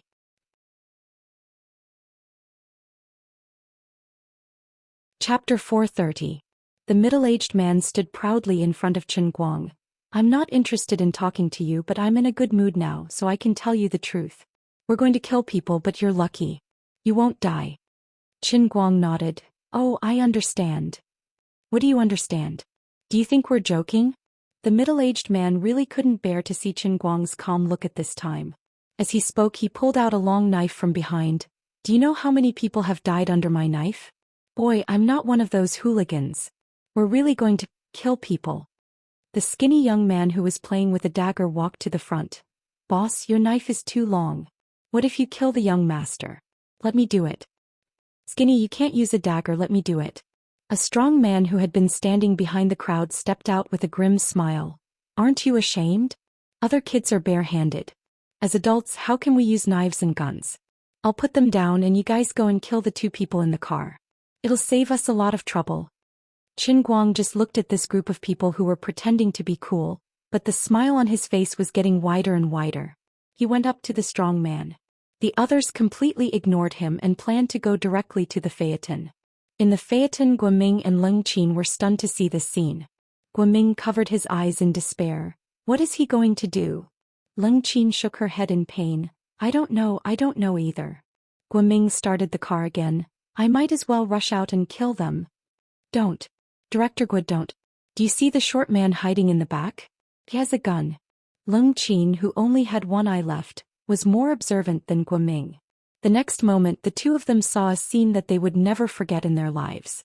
There was still a calm smile on Qin Guang's face. Although his movements were not swift and violent, his fist blasted towards the sturdy man who intended to grab him with both hands. For the first time the Qilin arm showed its ferociousness and terror, revealing its bloodthirsty side to the world. The brawny man was also smiling wickedly. Then he felt his chest suddenly shake and his body, which weighed 200 kilograms, flew a distance of 10 feet and fell to the ground like a rag. Die. Once he made his move, Qin Guang's movements didn't stop at all. He took a small step back, and the other 6 so-called experts hired by Su Lijing, after a brief moment of panic, instantly became ferocious. They still didn't know that their companion's heart had been punched by Qin Guang. I'm asking you if you're going to kill us because I'm considering if I should spare your lives. I've had many opportunities to be a good person who knows his place, and I've tried to reason with you with my morals. But now that I can't reason with you, I have no choice. Qin Guang took his hand out of his trouser pocket and threw it like lightning. At the same time, 12 darts flew towards the 6 people like poisonous snakes with eyes. The explosive power of the Qilin arm, the precision of the godly dart technique, and each dart seemed to have its own spirit. In the blink of an eye, screams could be heard, mixed with the muffled sound of metal colliding. Qin Guang's darts never missed. Among the 6 people, 4 of them had their throats pierced by 2 darts, one above and one below. The one with a gun was luckier. Only 1 dart was shot at his throat, and the other accurately hit the muzzle he had just pulled out to aim at Qin Guang. The leading middle-aged man was luckier. Qin Guang's 2 darts didn't take his life. Instead, they pierced the meniscus of his knee. Such a terrifying dart force, such an incredible godly technique. The middle-aged man didn't realize what had happened until he knelt on the ground. How could there be someone on Earth who could use darts to this level? He looked up at Qin Guang blankly and suddenly remembered a person who was also in his information. All-around Superman. You're the all-around Superman. The middle-aged man struggled to support himself on the ground, and looked at Qin Guang blankly. Qin Guang walked closer. It's indeed me. But wasn't the video you posted on the internet just for show? How could this be? The middle-aged man looked around and found that all of his companions were lying in a pool of blood. Only 1 or 2 of them were still clutching their throats and groaning, while the others were motionless. Qin Guang took out his phone and pointed it at him. No. This is not a show. You saw it too. My darts are really that powerful. Of course it's not a show. My darts are meant to kill. Why is it like this? The middle-aged man tried to move his leg, but there was a sharp pain in his knee. The sharp dart had completely pierced through his meniscus and was stuck inside. Qin Guang moved closer and pointed the camera at him. Bro, don't be too sad. Anyway, you guys have killed a lot of people. It's not a loss to die in my hands. Come smile. It'll be more photogenic. What are you trying to do? The middle-aged man raised his head and looked at Qin Guang in despair. Qin Guang squatted down and pointed the camera at him. Nothing. Let's have a heart-to-heart talk. What are you doing here? Who sent you here? What do you know? Don't even think about getting anything out of my mouth. Just kill me. The middle-aged man roared and retreated. There was a cliff not far away and he wanted to jump off. What year is it now? There's actually such a thing as a death warrior? How much did Su Lijing give you guys? However, Qin Guang was already prepared for this move. He threw 2 punches out, pushing the 2 darts deeper into his body. Aside from that, Qin Guang even shattered his shoulder blade, not giving him any chance to jump off the cliff. For someone like me, there's no tomorrow. Do you think I'm afraid of death? Dream on. Don't think that I'm an assassin. I have a family too. The middle-aged man looked at Qin Guang fiercely and was about to bite his tongue to commit suicide. Facing this crazy death warrior, Qin Guang was not anxious at all. He only thought in his heart, Lord Azure, it's time to make a move. Where are the 3 god statues? Are they not enough for you? Azure chuckled. It's not that I can't help you, but I have a condition. Say it. Apart from English, you have to create a statue of a deity for all the world in a cup that you have cultivated so far. Okay. The next moment, the middle-aged man, whose willpower was stronger than a cockroach, collapsed. He confessed. He confessed everything. He faced the camera of Qin Guang's mobile phone and told everything. Xianxia International Group. This company appeared out of thin air in the financial crisis 15 years ago. In just 15 years, it grew into an amazing multinational company with total assets of more than 10 billion. Many people were speculating about the background of this company, but until now no one had found any clues. They only knew that the chairman of Xianxia International Group, Xiang Guoming, was a ruthless person. Until now, Qin Guang finally knew why this company could always be like a fish in water in the stock market and investment industry. It was because of Su Lijing standing behind Xianxia International Group. The chairman of Xianxia International Group, Xiang Guoming, was Su Lijing's student when he was studying in the US. No wonder Su Lijing was a big shot in the economics world. He didn't do anything illegal when he supported Xianxia International Group. He just shared his own knowledge and information with the company. With the help of Xiang Guoming's ruthless methods, the master and apprentice worked together and stirred up trouble in the financial world for many years, creating the Xianxia International Group today. That was why Xiang Guoming helped Su Lijing so much. Without Su Lijing, he would not be where he is today. Similarly, the 2 of them were bound by interest. If something happened to Su Lijing, what awaited Xiang Guoming would not be a good end. So to sum it up, Su Lijing hired assassins. First, he borrowed Xiang Guoming's hand to find a fugitive in Denghai and that transportation company. In the end, he failed and let Ling Qin escape to Beijing. Then Su Lijing ordered Xiang Guoming to send 7 bodyguards and assassins to help him eliminate him? Qin Guang asked. The middle-aged man answered, yes. I already understand this matter. In addition, how many people have you killed over the years? Who did you kill? Tell me everything in detail. Half an hour later, Qin Guang's 40-minute video finally came to an end. He was not in a hurry to kill the middle-aged man. Instead, he knocked him out with a punch. This was not a TV series. He only fainted after 3 punches. Guoming and Ling Qin sat in the car from beginning to end. They wanted to get out of the car several times to see what was going on, but Qin Guang did not agree. He only told them to stay put. Uncle Wu, I'm on Fengquan Mountain. I killed 6 people. Qin Guang called Wu Shan and said something shocking. An hour later, Wu Shan personally rushed over with dozens of his trusted subordinates, Shui Lin and his special forces team. When he saw the corpses on the peak of Fengquan Mountain, Wu Shan's eyes almost popped out. When Wu Tong went to Beijing, she told me to help her take care of you. You made such a big mess for me. What do you want me to do? Wu Shan was burning with anxiety. His hands trembled as he did not know how to blame Qin Guang. 6 lives. What do you want me to do? Wu Shan could not help but panic. After the incident with Sergio, he knew that Qin Guang's ability was indeed extremely dangerous. Fortunately, he had a good character and his relationship with Wu Tong, so Wu Shan had never worried that Qin Guang would do something impulsive. Previously, he had always appeared very mature and steady, but suddenly 6 lives were lost. Was he trying to scare someone to death? Qin Guang did not respond to Wu Shan's words. He only pulled him aside and planned to show Wu Shan the video he had just taken. Wu Shan waved his hand fiercely. I won't see it. Even if you want to deal with Su Lijing, you can't kill people like this. You can't treat human lives like grass. On the other side, his confidant ran over with a face full of joy. Wu Ting. Good news. Good news. Wu Shan glared at him. What good news? Good news, my ass.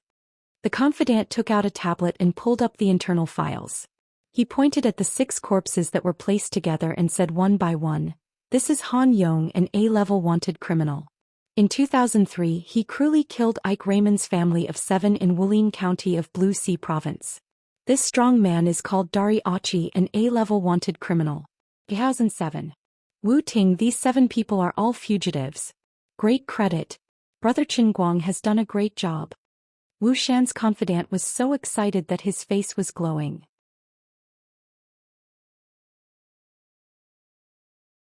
Chapter 431.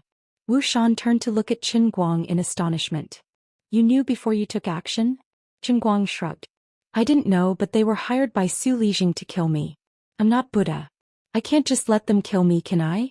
I don't want to die, so I let them die. Moreover, they did show off their past achievements to me before I took action.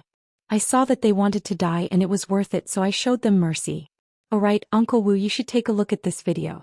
It seems like their crimes aren't limited to what's written in your files." After a long time, Wu Xian finished watching the video. His breathing became heavy. Hiring assassins and harboring felons. This Xiang Guoming is up to something big. Qin Guang nodded. "Is this evidence enough? Look, I left a living person for you." He pointed at the middle-aged man who had fainted on the ground. "Good job. Give me the phone. I need to save this video when I get back." Wu Xian tried to put Qin Guang's phone in his pocket. However, Qin Guang snatched it back. "No need. Uncle Wu, you can go back and download it yourself." Wu Xian stared at him. "What do you mean?" Qin Guang grinned again. "I've uploaded it. I think Almighty Superman has already posted it on Weibo. It should be easy to download." Wu Xian's eyes widened as he stared at Qin Guang. It was as if he had seen something terrifying. Crazy. He's really crazy. For Wu Xian to be able to sit in this position at such a young age, he was tenacious and calm. He rarely lost his composure, but he had not been able to calm down since he received Qin Guang's call. "Do you know what you're doing? Do you know what kind of impact this will have? Have you ever thought about it?" Wu Xian roared. Qin Guang turned to look at him. He pondered for a long time. "I've thought about it. I know." "Then why didn't you tell me before posting it online?" Wu Xian said angrily. "Because I know that if I tell you, you will stop me. Since I know you'll stop me and I'm determined to post it myself, why would I bother to inform you in advance?" Qin Guang was still very calm. "These are all the truth. Since it is the truth, even if it is very ugly, I still want it to shine in the light." "But..." Wu Xian wanted to say something more, but when he looked at Qin Guang, he found that the latter's eyes were filled with determination, so he couldn't say anything more. Qin Guang had already expressed his intentions clearly. He was tired of the methods used in the government and he didn't want to beat around the bush anymore. He wanted to get straight to the point and cut the Gordian knot. On second thought, although he didn't know where Qin Guang learned this ability, could a normal person be as calm as Qin Guang after killing a few people? Impossible. Although the people he killed were all people who deserved to die, they were all living people. This was not the first time. Including the last time, this was already the second time. Don't be fooled by this kid's cheerful face, but that was because he didn't really go crazy. It was fine if he didn't act, but once he did, he would kill a few people. Wu Xian calmed down and thought about it carefully. When he looked at Qin Guang again, he felt that something was wrong. "Kid, don't you feel bad? What about the 6 living people?" Wu Xian tried to persuade Qin Guang. As the leader of the political and legal circles in Dechuan province, he was also in a difficult position when he saw Qin Guang embarking on this path. Qin Guang shook his head. "I don't feel bad, I don't feel anything." Gasp. Wu Xian hissed and sucked in a breath of cold air. "Uncle Wu, don't look at me like that. I'm not a homicidal maniac. If I killed people, of course I would feel bad, but do you think they are human? If you ask me if I feel bad, why don't you ask them? Besides, they wanted my life first. It's like a lion happily walking on the grassland, eating hot pot and singing. Suddenly, a group of hungry wolves jumped out and wanted to bite me to death. I turned around and killed these wolves. Do I have to set up a monument for them and mourn for them for 3 minutes? But you can't do this. Don't tell me you want to." Wu Xian guessed. Qin Guang smiled and shook his head. "You want to talk about Su Lijing and Wang Ren, right? Don't worry, I'm not that impulsive. Besides, killing them would be too easy for them. I have a pretty good idea. It's more ruthless than killing them. What is it? From today onwards, get that almighty Superman to help me with a cereal. Qin Guang laughed. Serialize what? Wu Shan had a bad feeling about this. Qin Guang looked straight at Wu Shan and said word by word, I want a cereal to beat the tiger. From tomorrow onwards, I want to skin Su Lijing and Wang Ren one layer at a time. I want to release all the evidence from the prosecution to the trial step by step. Wu Shan's eyes widened. No, I don't agree. Qin Guang lowered his voice. Then I'll have to use my own method. As soon as Qin Guang finished speaking, his finger suddenly shook and a dart flew out from his fingertip. It hit a sparrow that was flying 50 meters above him. Wu Shan's jaw dropped as he watched the sparrow fall from the cliff. He suddenly understood Qin Guang's intention and attitude. He was clearly threatening him. If he didn't agree, he would kill him. This meant that this young man was going to use his own power to override the law. In this world, Su Lijing and Wang Ren's family were not the only villains. Once Qin Guang started this and he encountered similar cases in the future with this young man's strong sense of justice, would he have to continue killing? A thought popped up in Wu Shan's mind. It was simply terrifying. Should I just capture this brat first? But he immediately shook his head and threw the idea away. Whether it was Wu Tong or Jin Shuiwei who had just caused an uproar in their circle, Wu Shan was doomed to never touch Qin Guang. Not only could he not touch him, he had to protect him. And he had to protect him. Wu Shan also knew that Su Lijing had gotten the Xiang Corporation's people to take action, but his actions were not clean. His fate was already sealed. The only difference was that if the video was suppressed internally, Su Lijing might be punished internally and quietly disappear from the public's view. As for whether he would die or not, it was hard to say. Now that Qin Guang had ruined everyone's stage, the matter couldn't be hidden anymore. Wu Shan thought about it in his heart. If Qin Guang was willing to take the risk, he might as well go crazy with him this time. The greater the risk, the greater the benefit. If he really let Qin Guang kill Su Lijing in public, the benefits would be much greater than in private. Su Lijing's former colleagues, classmates, teachers or students, who would dare to go against the will of the world and risk their own futures to protect him. As the first person to stand out and preside over this matter, even if he were to leave a bad name in the system, it would still be a bad name that would cause people to fear him. It would also allow his position in the Jianghu to rise imperceptibly in his own camp, surpassing the other competitors of the same age and rank as him. After all, even within the same faction, there was a relationship of competition. Although Wu Shan was a key training target, if he wanted to continue to move up, he also had to compete with his own people. At present, there were at least 10 people of the same level as him.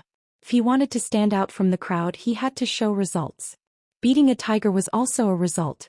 Su Lijing's matter was extremely risky, but it also hid endless opportunities. Take a step back and be mediocre, take a step forward and the world will be bright.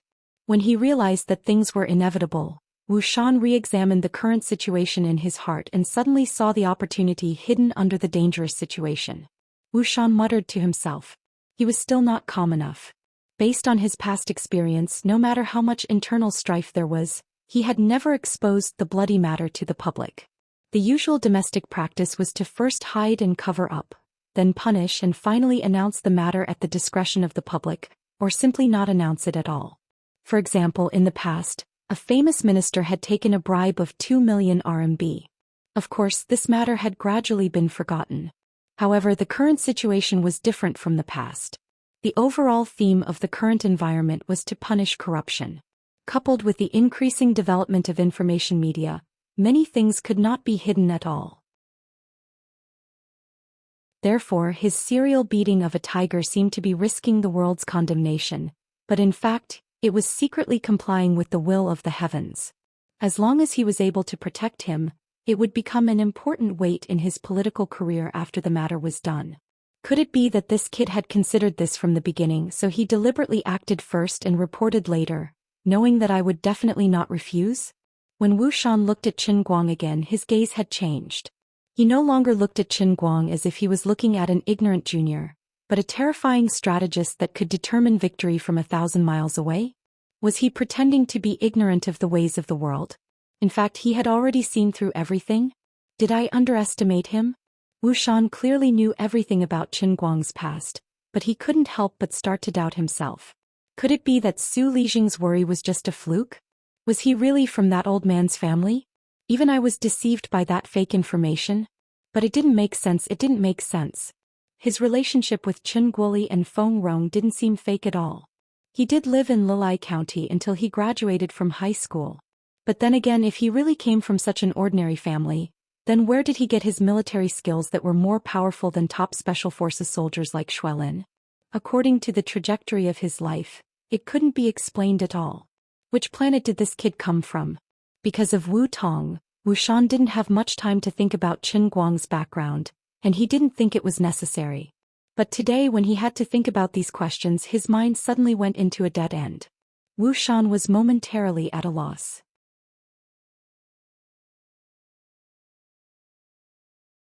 Chapter 432. Qin Guang didn't care what Wu Shan was thinking. He still felt uneasy and continued. By the way, if the Weibo account of Almighty Superman is banned, I won't be able to publish it. I'll have to do it myself. Wu Shan came back to his senses. He's still forcing me to express my opinion. Qin Guang looked straight at Wu Shan, waiting for his answer. After letting go of the many things that had been bothering him, Qin Guang also realized that he really had many ways to kill people without anyone knowing. Darts and fists were all insignificant skills. If he was really desperate, he would ask Lu Li to hypnotize the two of them so that they would jump from the balcony while sleepwalking and end their troubles once and for all. However, if that was the case, he couldn't let the two people's reputation be ruined. With Su Lijing's identity, he might be able to get a very high-standard grand funeral. He might even be able to give people the good name of a man who died doing his best. That would be too easy for him. This was not good enough, far from it. Okay, I will help you. Wu Shan sighed slightly and finally made a decision. If there's nothing else, can I go first? Lung Qin's physical condition is not very good. I have to send her to the hospital as soon as possible. Seeing that the negotiation was done, Qin Guang said and was about to leave. Wu Shan said, "Why don't you hand Ling Qin over to me? After all, she is an important witness."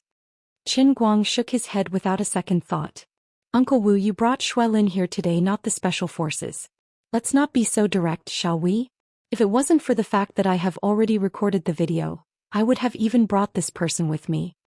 Qin Guang pointed at the middle-aged man lying on the ground and said. Wu Shan was stunned. He understood that Wu Shan didn't trust the people in his system. He was so angry that he laughed. "Aren't you slapping my face?" Wu Shan said with a straight face. Qin Guang asked, "Uncle Wu, do you really think it's okay?" Wu Shan didn't dare to answer him. "Okay." Before he left, Wu Shan grabbed Qin Guang and asked him in a gossipy manner, "Is the thing between you and Jin Shuiwei true?" Qin Guang shook his head like a rattle drum. "There's no such thing. Although I knew them, the Qin that Jin Shuiwei mentioned wasn't me. I know that person too. Much more handsome than me." Huh. Wu Shan was confused. However, Qin Guang didn't wait for Wu Tong to react and immediately drove off. He was thinking in his heart, "I'm not a fool. Who knows, the chief might be helping his daughter to gather information. If I admit it, how am I going to take advantage of Wu Tong in the future?" Beating the tiger was beating the tiger, showing off was showing off, but he couldn't let the hot tofu in his hands disappear. Looking at the shadow of Hui Ting whizzing away, Wu Shan stood at the top of Fengquan Mountain, confused by the wind. "Are you insulting my IQ, brat?" Jin Shuiwei's public information was so obvious. How could it not be you? Are you trying to act like a pig with a green onion stuck in your nose? But Wu Shan also felt that it was a little strange. Who was Jin Shuiwei? Who was Qin Guang? They weren't even in the same world, right? Wait, if he really was that old man's grandson, it seemed that they were a good match. Wu Shan suddenly felt a chill in his heart. He always felt that his daughter Wu Tong had some feelings for Qin Guang, but she just didn't say it out loud. This is really bullshit. Wu Shan held it in for a long time and only managed to say this in his heart. He thought to himself, might as well transfer Wu Tong to Yanjing? But he also knew that it was unrealistic. If he could easily influence Wu Tong's decision, she wouldn't be sitting in the position of Wenxing Branch's deputy director. Wu Shan's head only had a headache. At this time, another person's head was also quite painful. Because Liuli was nagging in his heart. Dota, Qilin arm, darts and special sports that can't be spoken of. Young man, you owe me 4 statues. You only have 2 months. Young man, do as you see fit. The consequences of lying to me are very serious. If I get angry, corpses will float for thousands of miles. Big sister, can we stop? I can't move anymore. This is not realistic at all, okay? Can we take our time to think about it? Qin Guang resisted in his heart, feeling remorseful and hateful. Just now he spoke too quickly and didn't notice the trap in this woman's mouth. Now he was in big trouble. He finally completed his goal ahead of time and made 2 statues for her, a pencil and a piano. He thought he could take a break. In the end, this happened again. Damn it. The Dota and darts were easy to deal with, but the Qilin arm and the pile driver were deadly. What should he do with these things? He had no clue at all. The old man was the owner of the Holy Grail. He was a young man who had received countless red flowers and certificates since he was young. He couldn't possibly go to Japan to film small movies, right? Although it was quite exciting to think about it, such as killing 100 people in a day. But if it were to be spread back to China, could he still raise his head in the future? Alright, it wasn't just in case. Just based on the terrifying amount of movies watched by the 3rd grandson in the dormitory, the following scene would definitely appear in the dormitory the next morning. Xianxia sat in front of the computer happily, drooling as he stared at his monitor and shouted, "Everyone, come and see the god. The mysterious power from the east, the terrifying battle power that forbids the human world, the godly performance of the strongest man in history 100 times in one night." Then Xiao Linzi and Xiong'er gathered around, and in the end, their big face appeared on the computer. Damn, it was really a beautiful painting. Just thinking about it made me feel embarrassed. Luli only chuckled, "I don't care. I don't care how you erected this god statue. I only care about the result, not the process. Is this how you treat your savior? Can't you be reasonable?" Luli put on a straight face and said coldly, "I am the God Emperor, the Emperor of the God Nation. My words carry enormous weight and my words are the law. You were clearly the one who agreed to it. Now that you want to go back on your word, you're blaming it on me instead? What a drug dealer." Qin Guang was speechless. "I actually have nothing to say. No, this really can't go on. I'll be done for." Qin Guang still tried to struggle. But the enemy was the God Emperor. If he said he was shameless, then he was shameless. He didn't reason with him and directly disappeared. Do I really have to wear a mask to act in an action movie? Should I wear a Calabash Brothers mask or a Wolverine mask? Damn it, I'm actually planning something like this. Stop. I can't afford to lose face like this. On this side, Qin Guang's sleepiness was still controllable. Although it was a headache to erect the Kirin arm and the pile driver statue, people always had to think of a solution.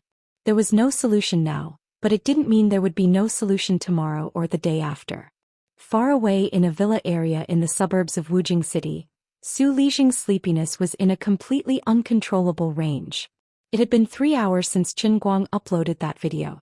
On the internet, this video was like a C4 bomb thrown into a pond, overturning the huge pond water and revealing all the black and stinky mud hidden under the water. The omnipotent Superman account with tens of millions of fans pushed this thing to more than 2 million fans at the first moment. This was not as simple as causing a heated discussion, it was simply explosive news. In the video, the middle-aged man personally admitted many crimes. It was so appalling that it was hard to count.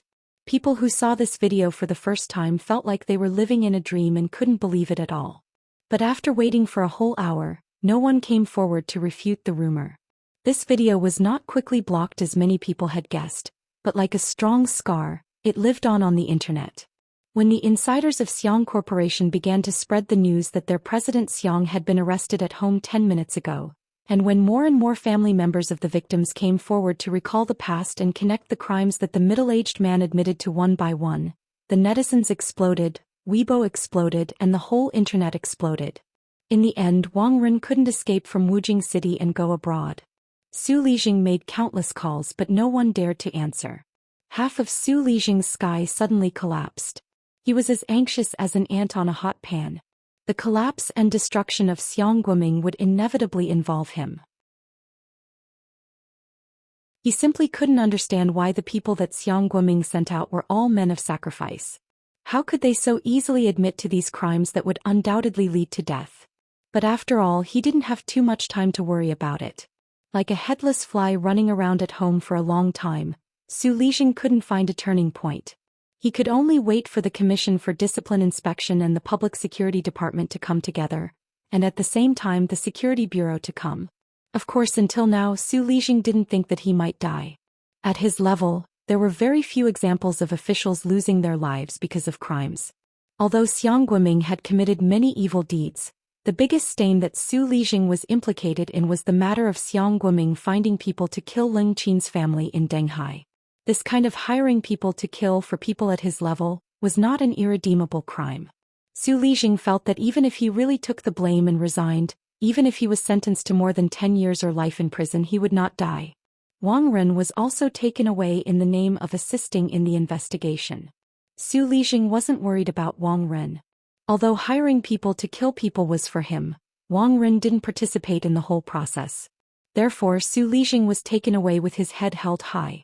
As long as he didn't die with his connections, it was a sure thing for him to make a comeback. I definitely won't die. This is the unspoken rule in our industry. Who doesn't have a stain? Everyone is in the dye vat. How clean can anyone be? If I am sentenced to death, others will definitely be sad. If it really comes to that, everyone will definitely protect me. Whether it is political enemies or colleagues, they will protect me. At this moment, Zhou Xian didn't think that this video was just the beginning of a serial. After sending her to Wujing City Hospital, Qin Guang didn't leave. He asked Tang Ying to help arrange a ward for her. At first, Leng Qin was unwilling to be admitted to the hospital for treatment. All she wanted was revenge. Qin Guang convinced her with one sentence. Letting you receive treatment is to help you take revenge. The things that those killers revealed earlier and what happened to you in Denghai, no matter how they investigate, Zhou Xian can always push the blame onto Xiang Guoming. Even if I make this video as evidence, if you die, we still won't be able to do anything to Zhou Xian and Wang Ren. Leng Qin immediately became obedient. She was not afraid of anything, but she was afraid of dying first and not being able to take revenge. After a while, Leng Qin finally settled down. Guoming went home first and Qin Guang stayed by her bedside. He wanted to discuss the matter the next morning, but Leng Qin woke up in the middle of the night and shook his arm to wake him up. Qin Guang opened his eyes. Miss Leng, do you want some water? Leng Qin shook her head. Have you uploaded my video online? Qin Guang shook his head. Not yet. When you wake up tomorrow morning we will edit it together. Some parts might need to be censored. I have never seen it before. Can you show it to me? Leng Qin said, trying hard to stay awake.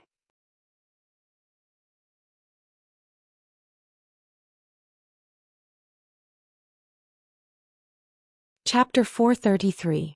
To be honest, although he had seen the video before, watching it again with the person involved made Qin Guang feel quite awkward. He didn't expect Leng Qin to be so calm. She watched the video from beginning to end with her eyes wide open, as if the person suffering on the screen wasn't her, but a stranger she didn't know. While watching, she even pulled Qin Guang to explain. Look, at this time I was slapped hard by him. I was completely stunned at the time. My mind was dizzy and my strength to resist was much weaker. It's really sad to talk about it.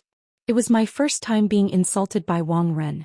I wanted to save my first time for my husband, but he got lucky. Leng Qin pointed to the bloody place on the screen. Look at my place, it's swollen. I had to lie in bed for more than half a month before I recovered. From the beginning to the end, he did not have any unnecessary thoughts in his heart. He just listened to Leng Qin from a completely bystander's point of view, using a tone that was so calm that it made people's hearts turn cold.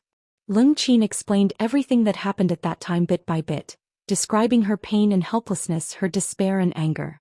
From time to time Qin Guang glanced at her face, which only had one eye left and was full of wounds. Then he looked at her in the video, who was in so much pain that it couldn't hide her beauty. He felt a chill run down his spine. There were a lot of scenes in the video that were too large. It was not inferior to Japanese films. It wasn't hard to imagine the huge impact this video would have on Leng Qin after it was released. Qin Guang's original intention was to censor her face and some parts that couldn't be described in detail, which could be considered a strong protection for Leng Qin. He didn't expect that she wouldn't agree. Are you really going to release it without censoring it? Qin Guang looked at Leng Qin in bewilderment. Leng Qin looked extremely calm. No, I won't censor it, I beg you. It's not that I'm shameless, but I have nothing now.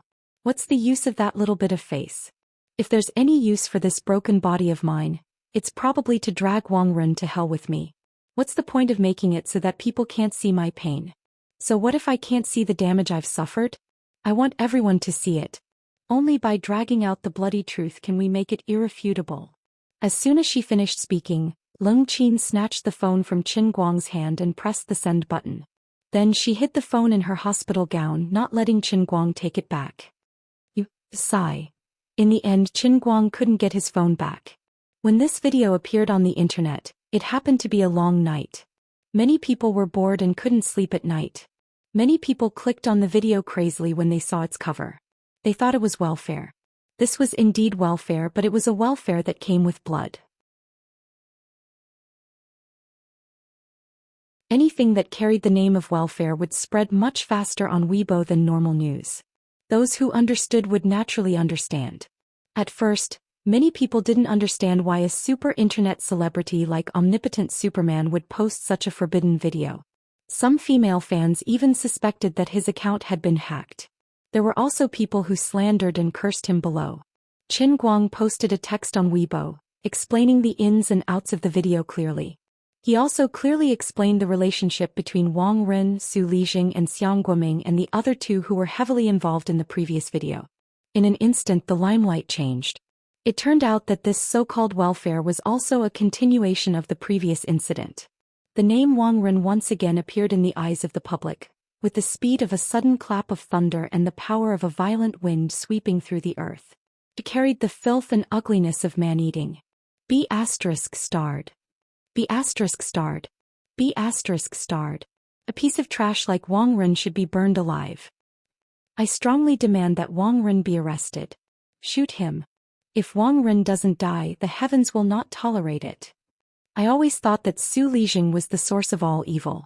Only today did I realize that it was this B***starred who brought his father to this state. This father and son should be executed by 1,000 cuts. Similar angry cries appeared on Qin Guang's Weibo, as well as in countless reposts and news reports. What was even stranger was that, according to normal understanding, Qin Guang's excessive Weibo post should have been blocked a long time ago. However, the fact was that it had not been deleted and had been hanging under the account of Omnipotent Superman. Of course, this kind of thing would indeed have a significant impact on the physical and mental health of minors. About half an hour after it was uploaded, Qin Guang himself did not realize it. Considering many factors, the Weibo company did not inform Qin Guang and quietly did some technical processing of the video and re-uploaded it. Some areas that were not suitable for children were even censored. This was destined to be a sleepless night for many people. Early the next morning, Qin Guang, Deputy Director Han Guoming, and Leng Qin stood together outside the procuratorate. Before entering the door, Qin Guang took out his phone and took a picture of the procuratorate. Hello to all the fans of Omnipotent Superman. Hello to all the friends who are concerned about this matter. I am a friend of Omnipotent Superman. Now we are going to enter the procuratorate and submit the materials. I hope everything goes well for us today. Then can we send this scum to the guillotine? Let's wait and see. Listen to the next breakdown. When he finished the video, Leng Qin and the others were amused by him. Old Man Han laughed and scolded, "Kid, are you telling a story?" Although Leng Qin did not laugh, her lifeless eyes lit up a little. She explained to Old Man Han, "Deputy Director Han, what is Qin Guang called this? Beating the tiger serialization. This kind of thing can be posted online?" Old Man Han was shocked. Qin Guang only smiled and did not say anything. "Look at me, isn't the serialization going well?" That afternoon, several cases were integrated and handled together. The charges against Wang Ren and Su Lijing were officially launched. As Qin Guang updated the progress of the case on Weibo again and again, the first online serialization since the founding of China officially began. There were many special reasons why it had become like this. Without the Omnipotent Superman account that Qin Guang had personally created, there would not be an online public figure who could create an effect in the hearts of the people. Without Jiang Yage's pressure, Omnipotent Superman did not have as much freedom as he did at the beginning. Without Jin Shiyue's protection, there would be no compromise between Wu Shan and Qin Guang. then naturally Qin Guang would not be able to post the matter on the internet at the same time. No one wanted their scandals to be brought to light. Su Lijing and Wang Ren's misfortune was indeed seen by many people who were observant, and it pained their hearts. They began to panic and worry if this was a sign that the higher-ups were opening up the public's opinions. At the same time, they were also worried that their not-so-glorious past would be exposed on the internet. Even a hard-working academic like Su Lijing could not keep his chastity in his old age, let alone people like them. 3 days later, Wang Ren's trial was the first to be held. Because the case fully fulfilled the following 3 conditions: high public attention, great social impact, and strong legal education significance. Therefore, the trial of this case was broadcasted live on all platforms. At the same time, it was also broadcasted live on Sichuan Province Satellite TV1. Under the gaze of millions of people, a public official was investigated and punished. This was the first time in history. Qin Guang presented all the evidence in court. With the help of Wu Shan, Ding Lu's family was also found and reprimanded Wang Ren in court. When the family saw Ding Lu's suicide note, heard the recording played in court, and looked at the semen spot identification report, Ding Lu's parents, who had been farmers for generations, cried so much that they fainted. Leng Qin dragged her broken body and stood on the high platform. She described how Wang Ren hurt her, how he threatened her, and how the thugs hired by Su Lijing massacred her family of 3. The sorrow in her words, the misery in her condition, and the misery of her fate made countless people in the court feel the same, and tears streamed down their faces. Then the evidence of Wang Ren's bribery left behind by many sales companies, although it was no longer the main evidence of his crime, it still played a role of icing on the cake. In addition, many teachers and staff of the school also stood up and complained about how Wang Ren ran amok and how arrogant he was. As the saying goes, when a wall is down, everyone kicks it. After handing over all the evidence, Qin Guang sat at the back of the bench and quietly waited for the result. All the evidence that should be listed and stated had been stated. The defense of the defendant did not seem to be helping Wang Ren exonerate, but rather reminding the plaintiff to prove the evidence listed one by one. In fact, there was really nothing to argue about.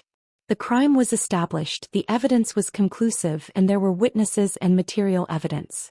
Now, it was just a symbolic discussion by the trial staff, waiting for the final result of the trial. Wang Ren stood on the bench with his head down.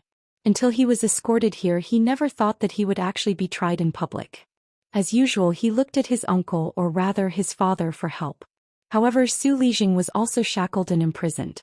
This time Su Lijing could no longer help him. After his own trial in another closed court, this indomitable backer would also have to accept the trial against him. No. I don't want to die. I absolutely don't want to die. Wang Ren roared crazily in his heart. Like a crazy wild dog, he twisted his head, looking for a chance of survival in the crowd. He saw the hatred in Leng Qin's eyes as if she wanted to grind his bones into ashes. He also saw the hatred in Ding Lu's family's eyes, as if they wanted to rush up and hack him to death. He also saw the colleagues who used to suck up to him, but now their eyes were full of ridicule. No one sympathized with him. Before the court pronounced the sentence, he had already been abandoned by the world. Everyone seemed to be laughing at him. Serves you right, you have this day. Finally, he noticed Qin Guang at the back of the bench.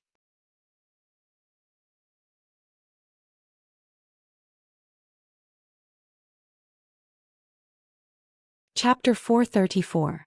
Wang Ren did not care that this was a serious trial. He shouted, "Qin Guang, let me go. Let me go. I beg you. I beg you to let me go, okay?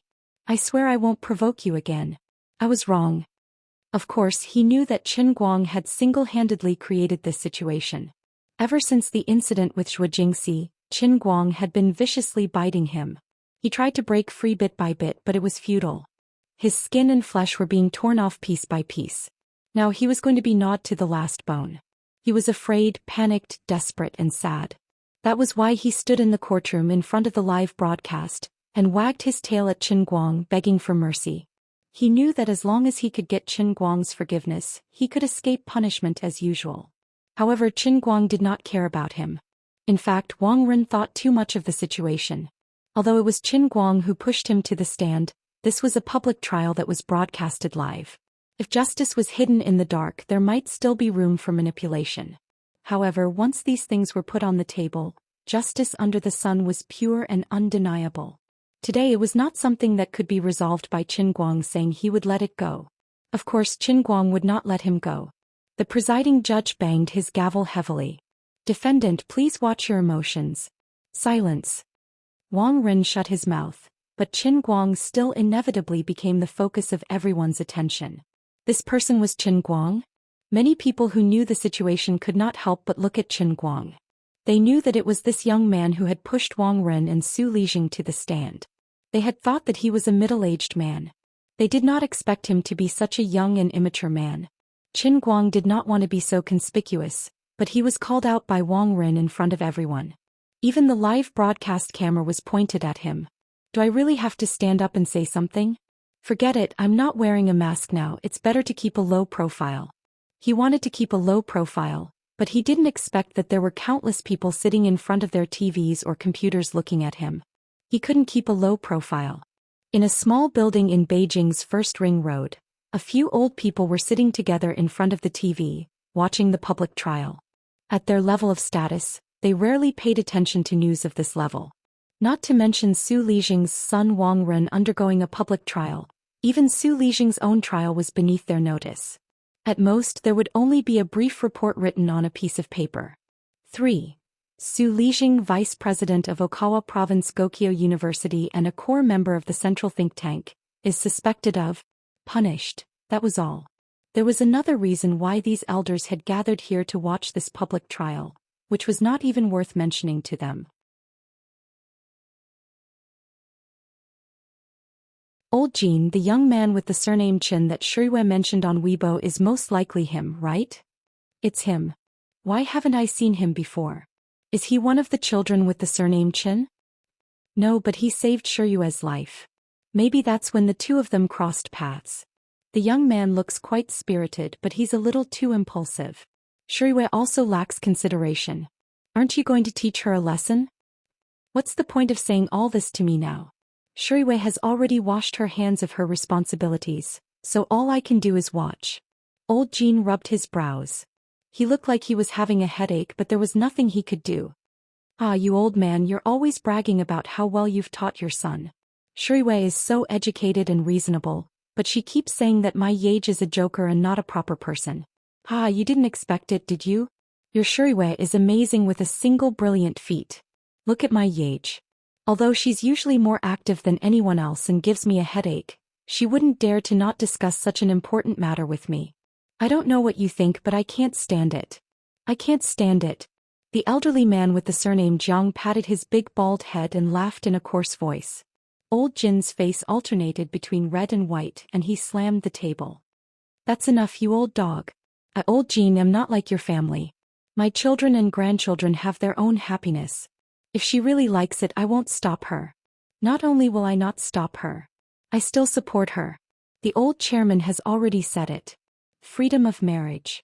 Freedom of love. Freedom of thought. Freedom of the people. You only know how to play with a gun, what do you know? The two old men started fighting in the small courtyard. Several old men beside them laughed and laughed as if trying to mediate the fight, but also as if they were shouting. They were having a great time. In contrast to this small courtyard, many officials from all over the country were watching this scene with different feelings in their hearts. Those who could understand Jin Shuyue's Weibo post were, after all, only a few people. But those who had a certain amount of information channels all heard the news from Sichuan province. The driving force behind the entire matter was a young man named Qin Guang. The news might have been leaked by Secretary Ma, or it might have been leaked by the Jiangyuan district branch. This matter could no longer be investigated, and there was no need to pay attention to it. Qin Guang's expressionless face at this moment was particularly frightening in the eyes of too many observant people. It was this reckless young man who had pulled Su Lijing down from his high horse. Insensible, unreasonable, not willing to negotiate and willing to be cut to pieces to pull the emperor down from his high horse. This was how these people viewed Qin Guang. He had a close relationship with the mysterious and omnipotent superhuman who had recently reached the peak of popularity on the internet. He also had an amazing background, and even the Weibo company and the public opinion management department had to indulge in his exploitative news. This guy was a hothead with an excessive sense of justice and astonishing energy. This was especially frightening.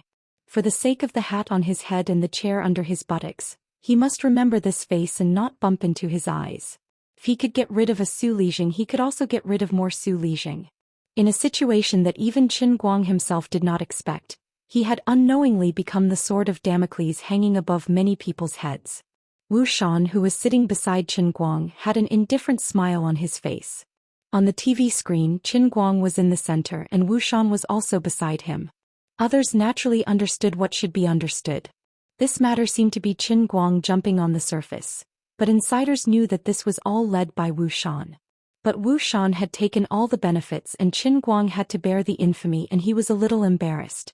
Wu Shan pulled Qin Guang's sleeve and whispered, "After today, you won't be able to keep a low profile anymore. You don't know how many people will love and hate you." At first, Qin Guang did not understand what Wu Shan meant. Since the founding of the People's Republic, you are the first to sue an official of Su Lijing's level. Actually, I had told you not to attend the trial, but you insisted on coming. Qin Guang understood. To be honest, I am a little regretful.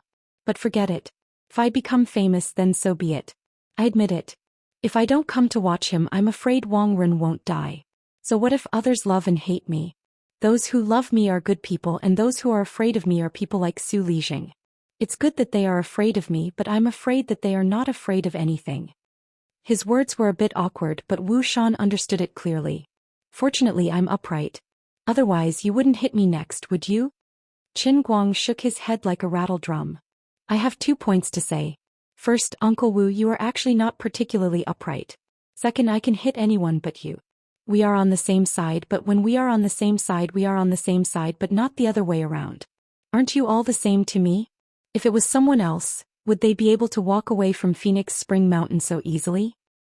That's true, this is against the rules. Later, you and I will go back to the hall to record a statement. Does the hall care about this kind of thing? I don't care, I'm teaching you a lesson for not respecting your elders. Qin Guang quickly apologized. I was wrong. I was wrong. At least you know what's good for you, Wu Shan said cheerfully. The two of them chatted for a while. Seeing that the discussion of the trial team was getting more and more intense, Qin Guang asked, Uncle Wu, what do you think these people are talking about? Can't they just give him the death penalty? Wu Shan's face stiffened. Actually, according to the law, Wang Ren's crime is not enough. Then I will do it myself. He must die. Qin Guang said in a low voice. Wu Shan's pupils shrank. This guy still wants to kill people.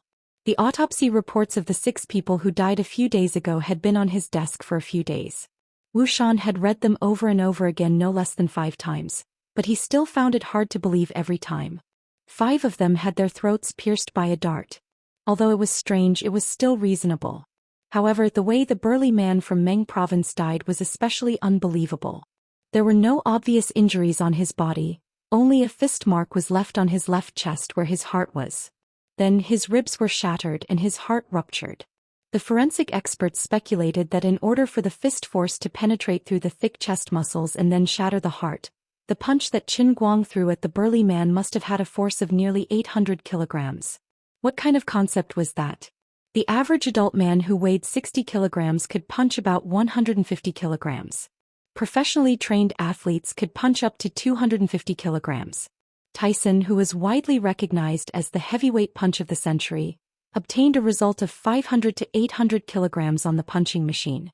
However, Tyson's data fluctuated and was not stable.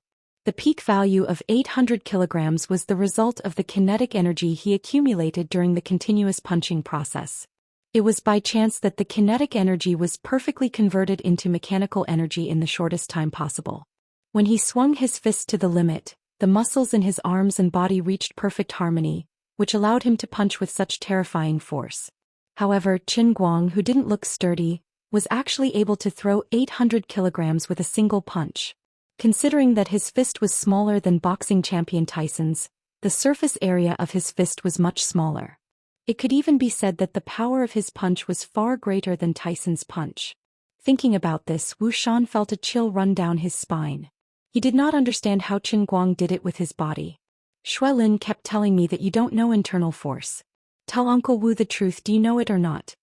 Wu Shan did not want to talk about Wang Ren anymore, so he changed the topic. Qin Guang shook his head. I really don't know internal force. I want to learn, but they won't teach me. Then how do you explain your punch? Which punch? The burly man you killed first. Don't try to deny it. The test report is on my desk. We speculated that your fist force was at least 800 kilograms. I don't understand your body.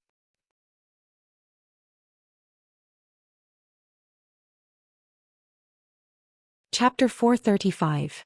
Qin Guang chuckled. Of course the director didn't understand.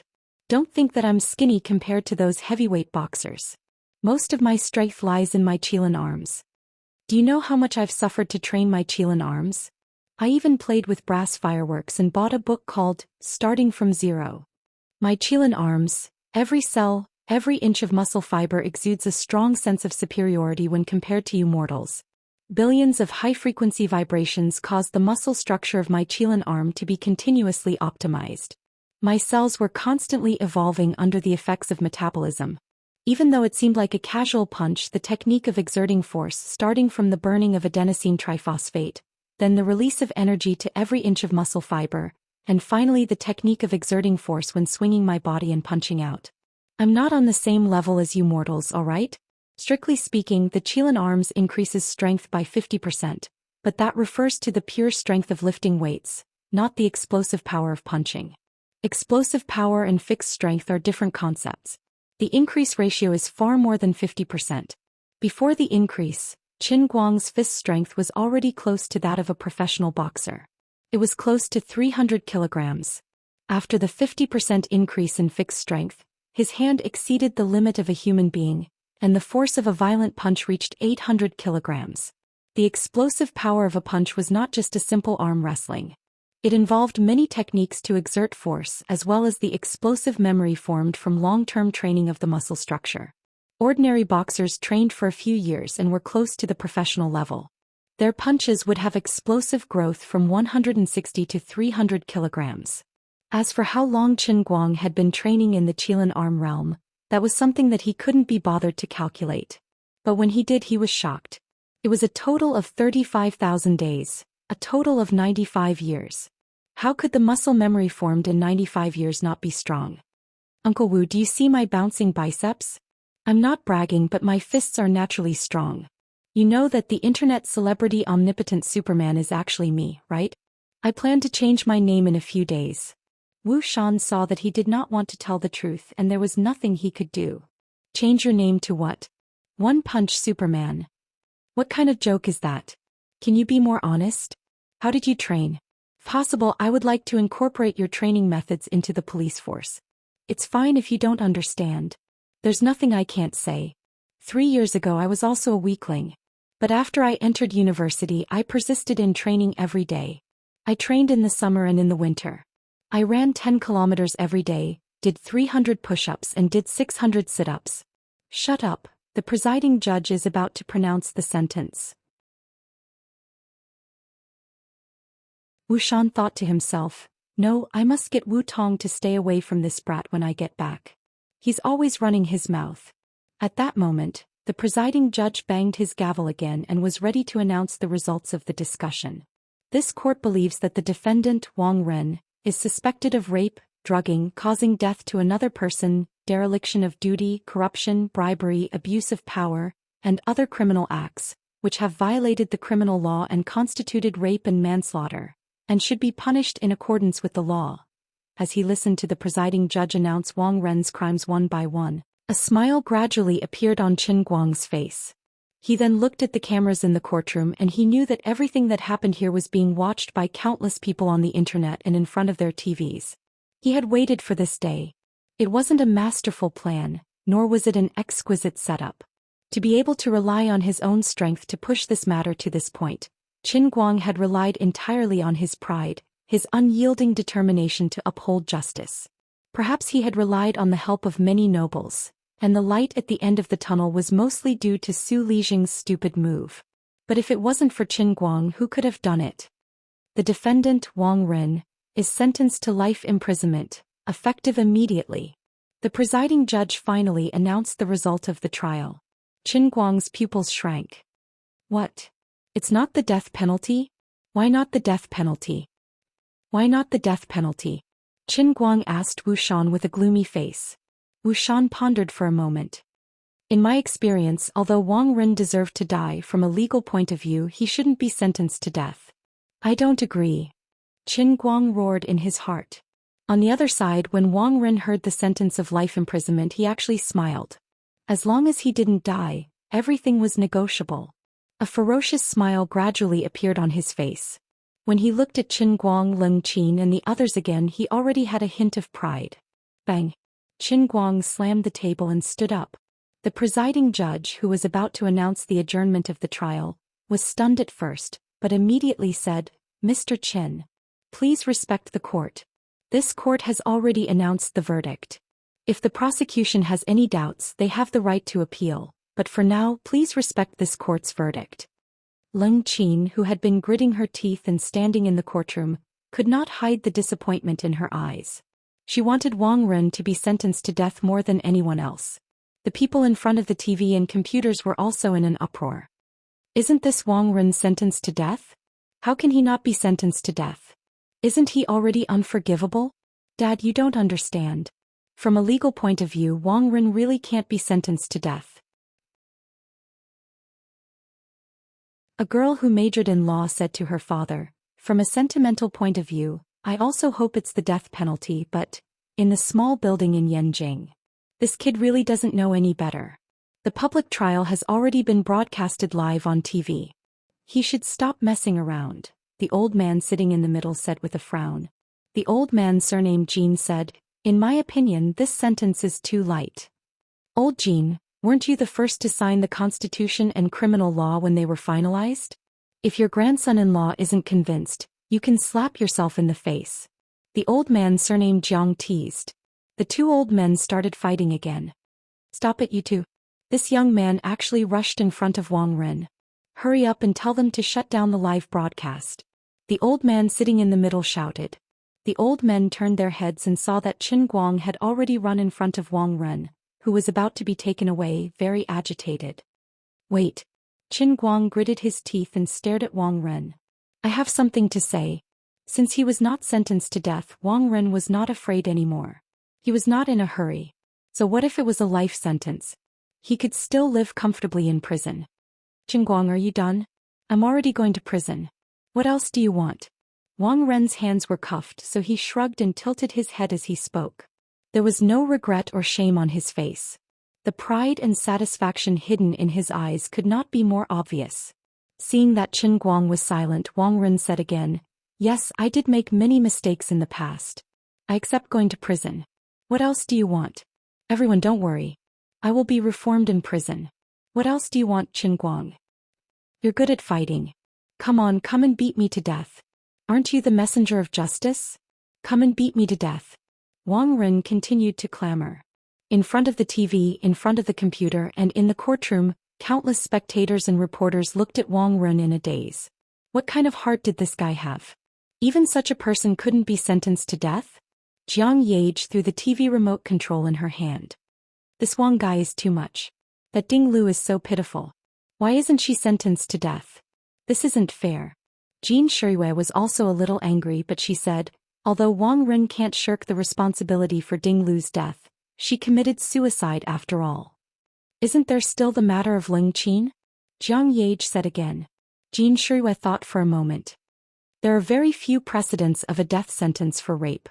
I know you want to talk about the boy from before, but look at the boy's family, they didn't come to this trial. Even if they came, it would still be the same. At that time, Wang Ren led a group of people to beat the boy, but the real culprit was someone else.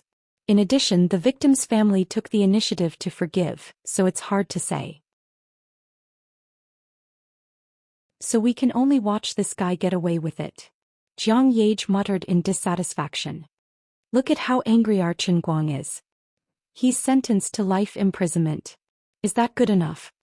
Jiang Yage curled her lips in disdain. "Others may not understand, but we do. He's probably on vacation. Looking at this arrogant guy, Qin Guang's breathing became heavier, and the redness in his eyes became more obvious. Wu Shan grabbed him from behind. Qin Guang, don't be rash. Uncle Wu, don't stop me.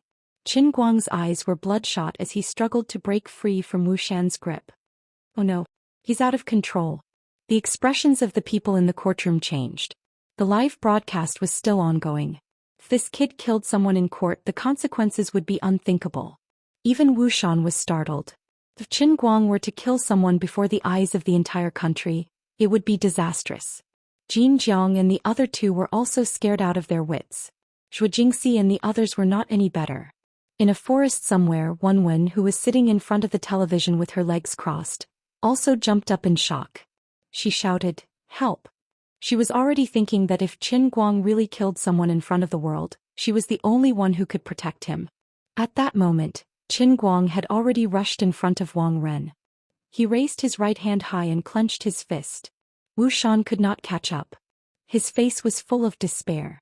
He knew that if Qin Guang's fist landed, Wang Ren's head would explode. Wang Ren's expression did not change. He only looked at Qin Guang with his neck straight. "Come on. Come and beat me to death." He did not believe that Qin Guang would dare to kill him in front of everyone. "I'm going to kill you." He roared and swung his fist. Endless anger surged from Qin Guang's heart. It rushed straight to his brain and burned away his rationality. All of a sudden, thin crimson threads grew out of the depths of his mind like vines.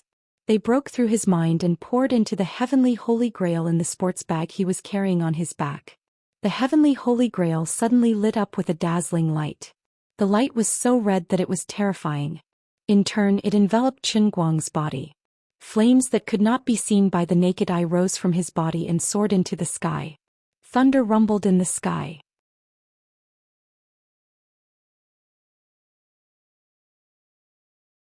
Chapter 436. In the boundless void, a huge crack that stretched for an unknown number of light-years suddenly appeared. A dazzling white light abruptly emerged from the crack and rushed to somewhere tens of billions of light-years away. This faint light crossed the endless vacuum space in the distance of tens of billions of light-years. At a speed that was trillions of times faster than light, it suddenly rushed to the earth and penetrated the heavenly holy grail. Time at this moment stood still. Qin Guang's eyes widened. He used all his strength, but he could no longer push his fist forward. "What's going on? I can't move." Qin Guang stared at Wang Ren in front of him. Countless confused thoughts flashed through his mind. Wang Ren's mouth was wide open and his eyes were slightly closed. He was looking up at Qin Guang's iron fist above his head. Everything on this scumbag's face was incomparably clear. Qin Guang felt that his line of sight kept moving forward on this completely still face. It was like a TV microcamera, constantly zooming in and out. Moving forward from his big pancake face, the acne spots on his face grew larger and larger. Then it was his pores. The pores continued to enlarge and the pores were filled with mites. The mites continued to enlarge and the extremely fine hair on the mites' legs continued to enlarge. Qin Guang shook his head. He was extremely confused. What was going on? Crack, crack, as if he had broken free from something. He could finally move, but in the huge courtroom, everyone and everything else was still in a completely still state. Qin Guang looked around, but his line of sight continued to enlarge uncontrollably. He could see the dust in the air. He stared at a random speck of dust, and then the speck of dust grew larger and larger in his eyes. It turned into a huge rock and then into a planet floating in the universe. Qin Guang's line of sight fell on the surface of the planet again. He was still moving forward. He saw the mottled spots and cracks on the surface of the planet. As his line of sight went deeper, these cracks turned into a huge crisscrossing ravine that stretched as far as the eye could see. When his line of sight was about to clearly see the atomic structure of silicon dioxide, he finally shook his head violently again and broke away from this unimaginable state. Is there something wrong with me? Or was there something wrong with the world? Suddenly, Qin Guang felt a warm current flowing behind his back. He turned around and saw that the Supreme Heaven Grail, which was originally the size of an ordinary cup, had grown to a size of 10 feet and was floating in the air behind him. Two strange lights, red and white, were flickering on and off the surface of the Grail. He immediately understood. It was the mutation of the Holy Grail. But why would it suddenly change at this time? Really, where did you go? Why didn't you tell me in advance? You didn't even greet me when you let me enter the cup realm, and now you're causing such a huge commotion and you still don't greet me. Can't you be more reasonable? Can't you at least let me know what's going on? What happened to my body? Qin Guang looked at the scarlet flames that surrounded his body. When the red and white lights of the Holy Grail finally fused together, something strange happened again. This was a familiar feeling. Every time he was sucked into the next level in the Cloud Sea Cup, it was like this. But unlike in the past, this was the first time his entire body was sucked in. Liuli, what's going on? Where is this? An instant later, Qin Guang regained consciousness and looked around. No, he felt that he didn't have any eyes. He tried to raise his hand but found that there was nothing there. My hand is gone too. I don't have a body. What is this place? What happened to my body? Why hasn't Liuli come out yet? This was a dark and gloomy starry sky. The sky was filled with stars in all directions and every star seemed to be within reach. However, if one looked closely, they would feel as if the stars were far away on the horizon. This space was filled with endless loneliness and emptiness. Liuli, where's my body? Qin Guang roared in his heart again, but there was still no movement. Suddenly he felt an intense tearing pain. He clearly didn't have a body and he was in a void. But Qin Guang could still feel this terrible pain as if his body was being torn apart. He wanted to scream but he couldn't. In a place that he couldn't see or touch, his body had been torn open. Then he had an illusion that a ray of white light had inexplicably rushed out from the crack in his body, which might have been his consciousness. This white light seemed so weak when it was born, but the inexplicable suction force from it was so strong. Qin Guang's consciousness was fiercely pulled over, as if it had been sucked into the white light. Then the ray of light began to rush forward at a rapid speed. At this moment Qin Guang was dumbfounded. What the hell is going on? He had inexplicably appeared in this starry sky that he had never seen before. He had also inexplicably lost his body, and was even inexplicably torn into two halves. A slit opened up on his non-existent stomach, and a ray of light burst out from his stomach. His entire body was sucked into the light and like a fly tied to a dart he rushed forward. Well, at least he saw something familiar. When he saw the distorted light in the familiar space-time tunnel, he was almost moved to tears. I used to be indifferent to this broken tunnel but now I love it deeply. Then the question is, where am I going now? The next world in a cup? But I have never seen this kind of opening. Could it be that there is a world in a cup of darkness that I have never seen? Faster thief. When he thought of the setting of the world in a cup of darkness, he panicked. Finally, he reached the end of the space-time tunnel. Looking at the starry sky in front of him, Qin Guang vaguely felt that it was a little familiar. He flew forward for a while. A beautiful blue planet appeared in front of him. Earth. I flew back to Earth again. *CK, is this the world in a cup or the universe? My life journey is inexplicably turning into the sea of stars? This can't be. He passed through the atmosphere and rushed straight to the ground. As he flew through the air, he did not know if his speed had slowed down or if Qin Guang's brain was too fast, but he actually saw a huge eagle with wings flying forward. Well, it could also be a wild goose. In short, the bird was completely still in the air like a suspended sculpture. This meant that time was still when he came back from the outside. There was a big house in front of him. It was the tribunal. I'm going to crash. Qin Guang covered his eyes with his head but he did not crash. Instead he strangely passed through the roof and rushed in. I saw the heavenly Holy Grail again. It was still floating in the air. Ah, who is that idiot? Waving his fist and staring at it, who is he trying to hit? *CK, isn't that me? Then who am I, Dao? What the hell? Qin Guang's mind sank. He felt as if he had been carried by that white light and crashed into the heavenly Holy Grail, and was sucked in together with the white light. Then he felt as if he had turned into a bean and was thrown into a millstone. He was ground into powder under the pressure of the white light and another red force. This was thoroughly powder, even worse than fresh pork thrown into a meat grinder. I'm going to die, right? This was what Qin Guang thought before this strand of consciousness completely dissipated. Then he opened his eyes again. The familiar sea of clouds, the familiar Liuli. Although the smile on her face was very annoying, Qin Guang was really moved to tears. Taking advantage of the moment when she was pretending to be cool and smiling, He flew up and threw himself onto Liuli's body. He hugged her tightly and shouted, "My dear Liuli. What happened just now? Don't scare me. I thought I was dead once. That scared me to death." Qin Guang howled as he moved his hands up and down Liuli's smooth body. "Why are you so smooth? Why are you so tender?" This perfect tactile sensation was subverting my understanding of the perfect skin. I never thought that there could be such a perfect skin in the world that one would be intoxicated by just a gentle touch, not knowing how long it had been, not asking for anything else and not asking for anything else. This touch is like taking drugs. No wonder he is a divine emperor. He had known Liuli for a long time. In the past he had been drooling over her body, but he never had the chance to take advantage of her.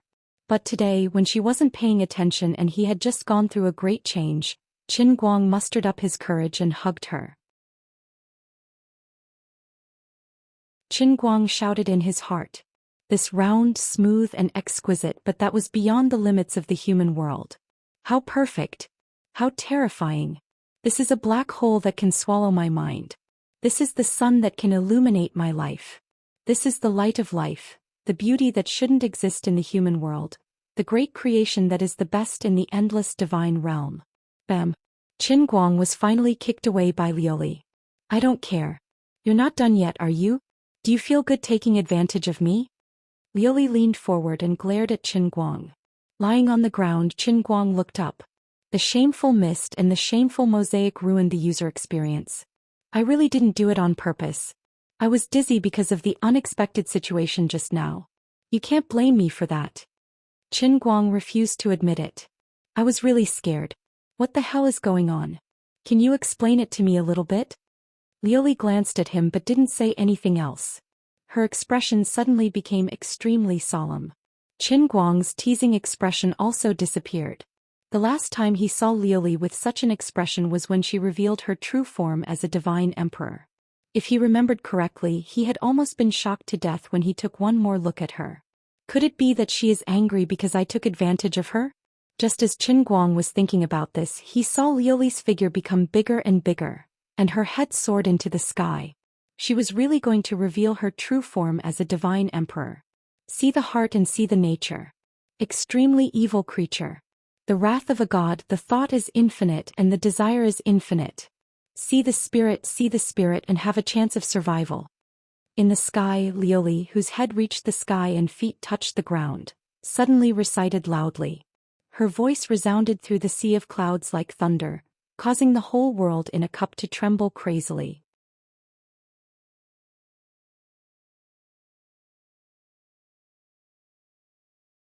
Chapter 437. Qin Guang was so dizzy from the sound that he didn't know what was going on. He just muttered, "It's over. I'm so angry that I'm in the late stage of Chinibu."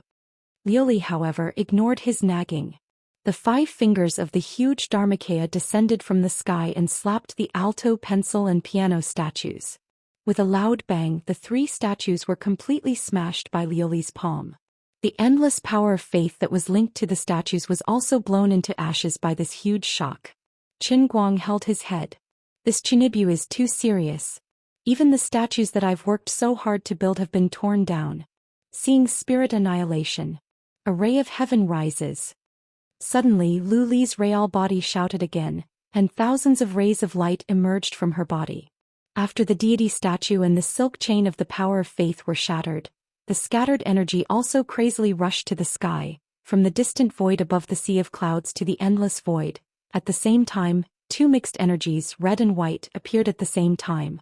4 streams of strange energy that Qin Guang had never seen before surrounded Liuli's real body. They merged together and condensed into a huge ball above the sea of clouds. Then it fiercely smashed toward Qin Guang. Yes, it was indeed smashed toward Qin Guang. Qin Guang's mouth was wide open. He kept retreating, but how could he escape? With a loud bang, the ball hit Qin Guang like a bowling ball hitting an ant. Qin Guang fell to the ground. He felt that his body was about to be crushed. Damn, if I had known that eating tofu would cause such a big mess, I wouldn't have been so stupid. As he thought of this, he sat up, but the scene in front of him made his thoughts completely stop. The ball contained an endless amount of strange energy. After it hit him, it actually turned into a warm stream that wrapped around him, while he himself became a sponge that absorbed the flowing four-colored energy into his body. The legendary enlightenment? My body is going to be transformed? What a great relationship. Just as he was feeling happy, he suddenly felt that something was wrong. The soles of his feet were extremely itchy, so he picked them up to take a look. Two white pillars of air were coming out from the Yongquan acupoint at the soles of his feet, connecting to the sea of clouds below his feet. In the end, I'm a filter. It wasn't enlightenment at all. Just as he was thinking about this, the energy surging in from the outside world became even stronger, and the energy surging out from the soles of his feet also became even faster. Qin Guang's body began to float uncontrollably. He spread his arms wide and rose into the air, right in the middle of the round water ball.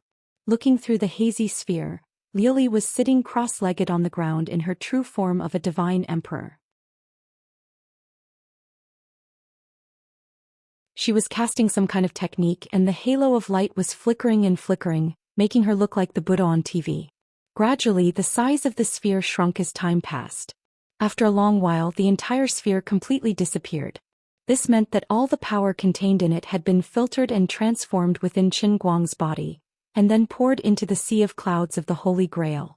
A loud rumbling sound came again, and a huge white city rose from the ground in front of the sea of clouds. Looking at this scene, Qin Guang was dumbfounded. Liuli has really done something big this time. Although he still couldn't figure out what's going on, he could tell that Liuli is formidable. After a long while, Liuli finally retracted her true form, shrinking back to the size of a normal person. The feather dress on her body also returned to its original appearance when they first met. It was ethereal and dignified. I know you have many questions. Listen to me slowly. Liuli floated down from the sky and landed in front of Qin Guang. Qin Guang was stunned. Her appearance had become so divine. It really gave me a strong urge to kneel down and worship him the moment I saw him. Little brat, why are you in a daze?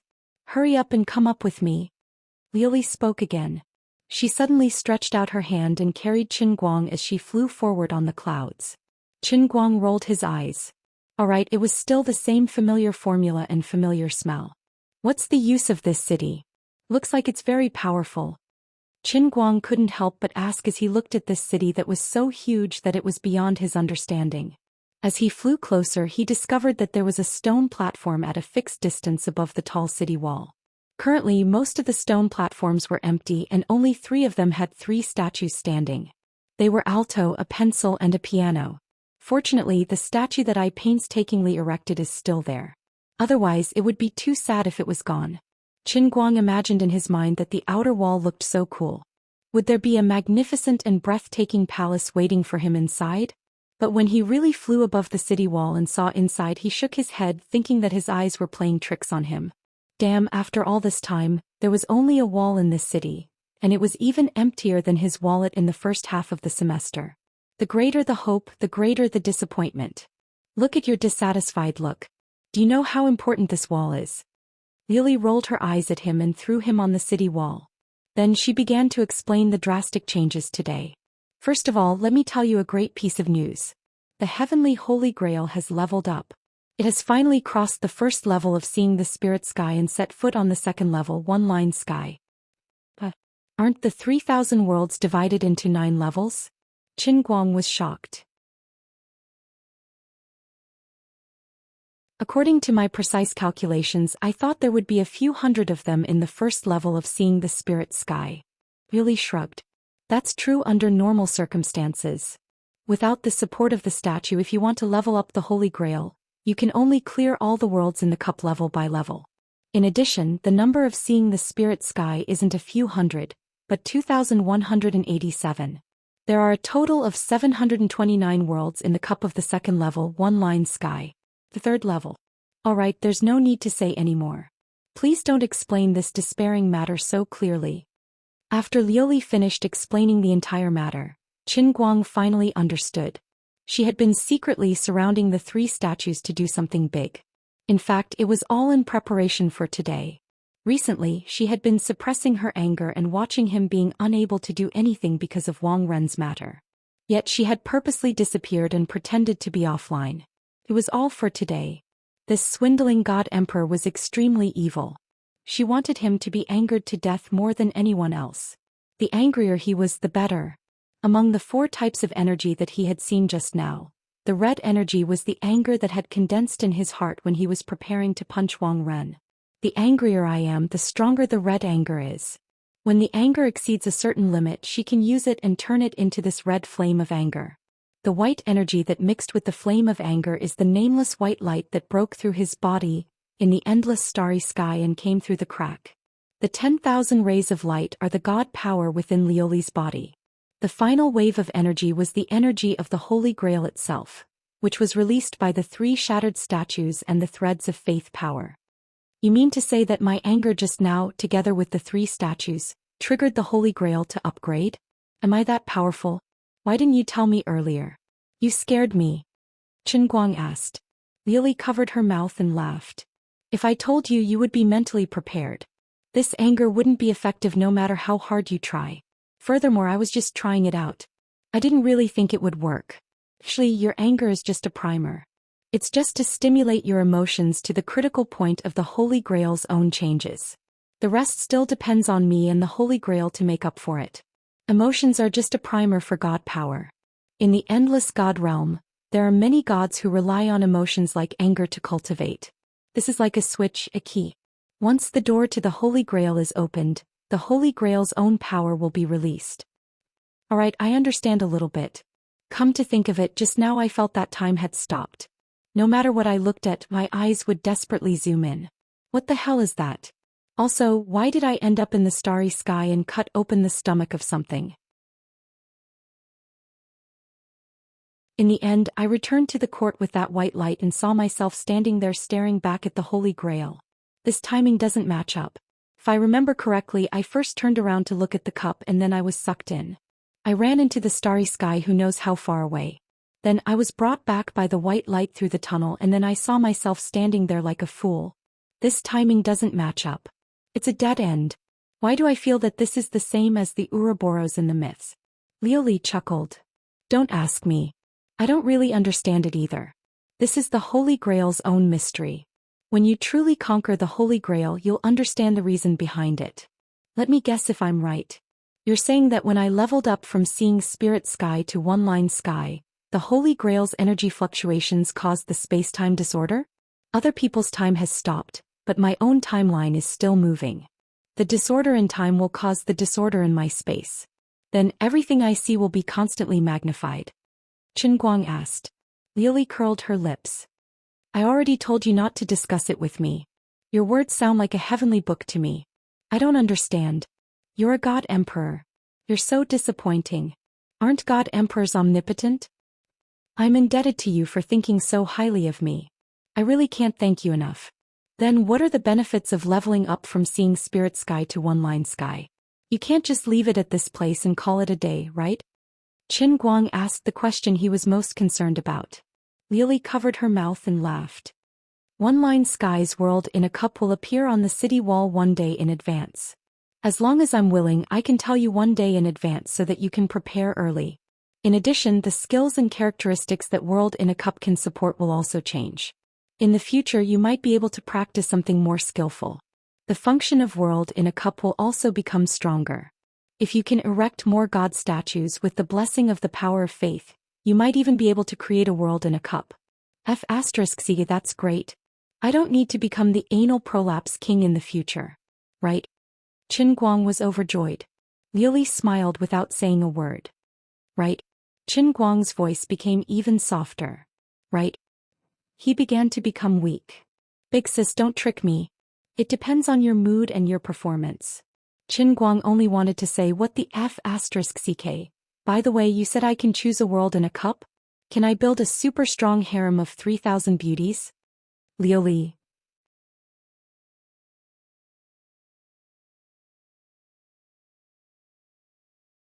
Chapter 438. Before Qin Guang was kicked out of the cup realm, he received a piece of good news. The temperamental and unreasonable Madame Azure actually offered to help him. She asked him not to rush to make a move on Wang Ren and to leave the rest to her. Qin Guang was touched. She had never been so considerate before.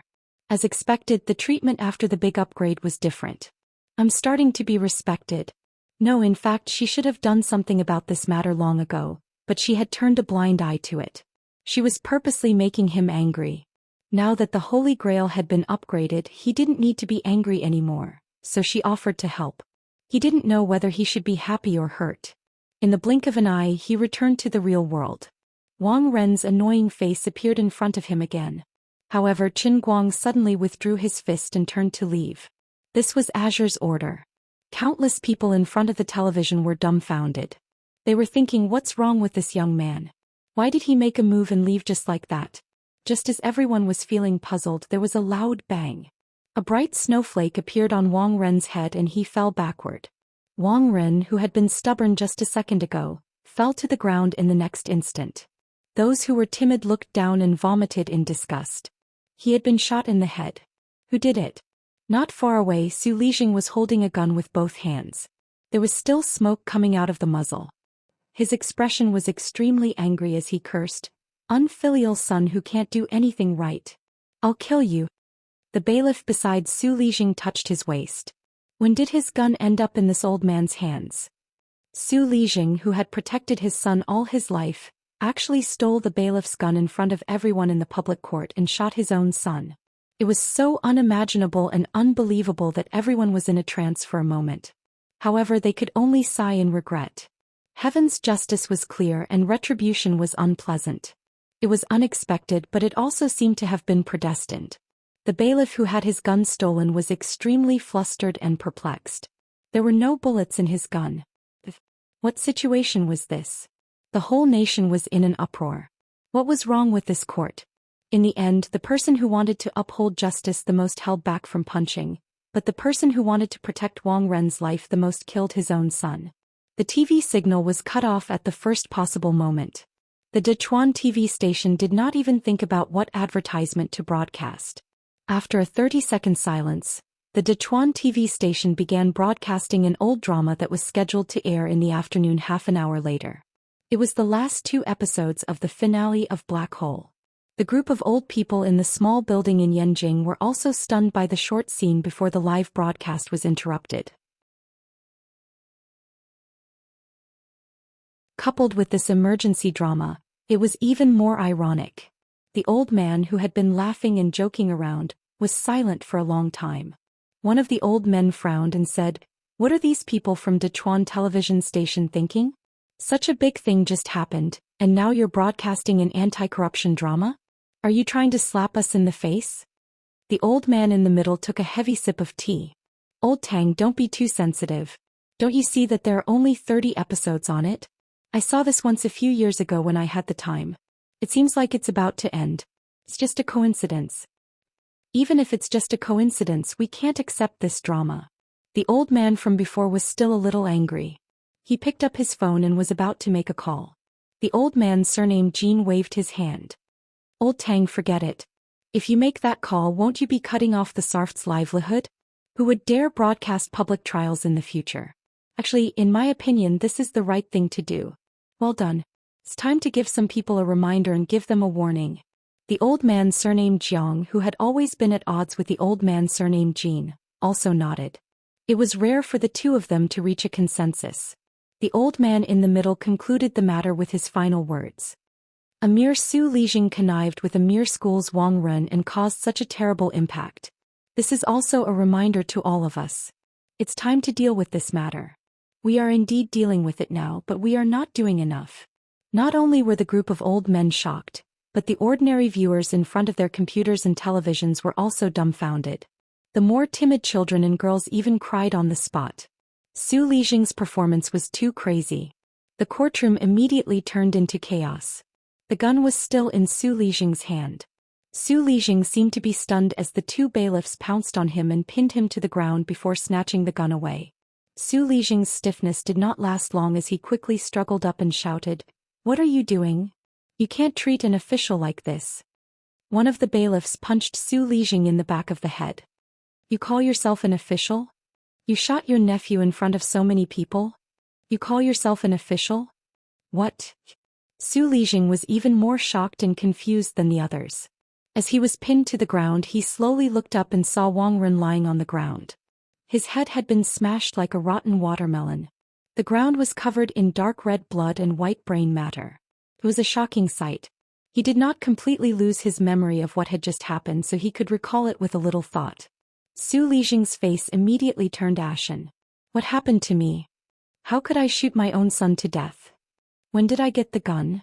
I've never used a gun before. How could I shoot so accurately? I admit that I was indeed angry. I was angry that he was so insolent on the live broadcast. It was indeed annoying, but I never thought of killing him. Looking at the commotion, Wu Xian also sighed. Su Lixing must have lost his mind from anger. Qin Guang's expression was indifferent. Who knows? This is probably retribution. Now that Wang Ren had died in court, his sentence of life imprisonment or death penalty was meaningless. Su Lixing's trial was supposed to follow immediately, but because of the sudden situation, the trial had to be adjourned. What goes around comes around. Good and evil will always have their retribution. Su Lixing deserves what he has today. Actually, it's quite a pity for him.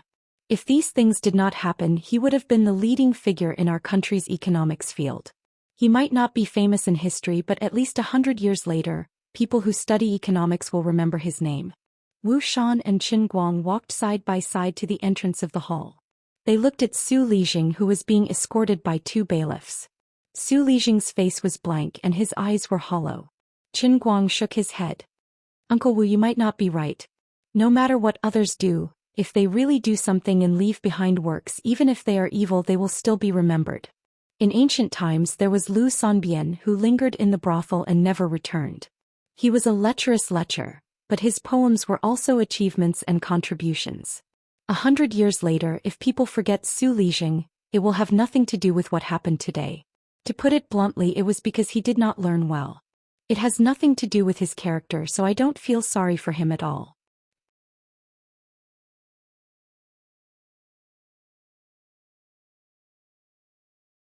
Chapter 439. I didn't expect you to be so insightful at such a young age. I have to be insightful or else I'll be played by you seniors. Qin Guang teased. Wu Xian was stunned. I don't think so. I feel like you're the one playing us. With your brain, it's a pity you're not in politics. Huh. Did I say I'm not in politics? Qin Guang was puzzled. Wu Xian patted his head. Do you really not know, or are you pretending not to know? Anyone who knows the inside story knows that you, Qin Guang, are the mastermind behind Su Lixing's case. Who doesn't know that you, Qin Guang, are a troublemaker? Do you think we would dare to let someone like you enter politics? Qin Guang raised his eyebrows. Heh. I don't believe that if I insist on taking the civil service exam, you won't let me register? What are you talking about? Wu Xian was almost speechless at him. As the two of them were chatting, there was a sudden commotion in front of them. The crowd was in chaos. Su Lixing jumped off the building. On the 5th floor, Su Lixing was sprawled on the ground. His blood splattered all over the ground, staining it red. Qin Guang was lying on the balcony, staring at the pile of minced meat on the ground. His ears were filled with the commotion, but his mind was empty. He looked up at the sky and felt that the blue sky and white clouds had never been so bright. Old man Su was dead. How did he die? Was he forced to die by me? No, he was forced to die by himself. The dirtier a person's heart is, the more fragile it is. Only a righteous person can have no desires and be fearless. Su Lixing was not righteous enough and had evil intentions. He spoiled his son and did not know how to discipline him. He had done too many wrong things for his son, and he knew that he could not be forgiven. There were too many things he didn't dare to face, so the old man chose this path in the end. He leaped and sought a quick release, just like how Ding Lu took poison years ago and just like how Su Lixing jumped off a building today. There had always been 2 explanations for people who committed suicide. One was that they had the greatest courage and were not afraid of death. The other was that they had the greatest cowardice and did not even dare to live. Under normal circumstances, it would be difficult for officials at Su Lixing's level to die even if they wanted to.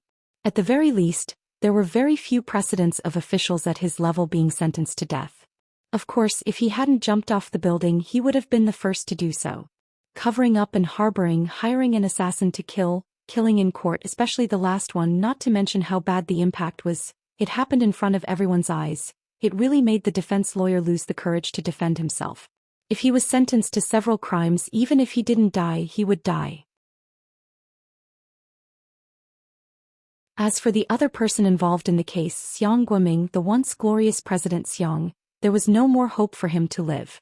Once all the cases were investigated, the case of Leng Qin's family was just a minor detail.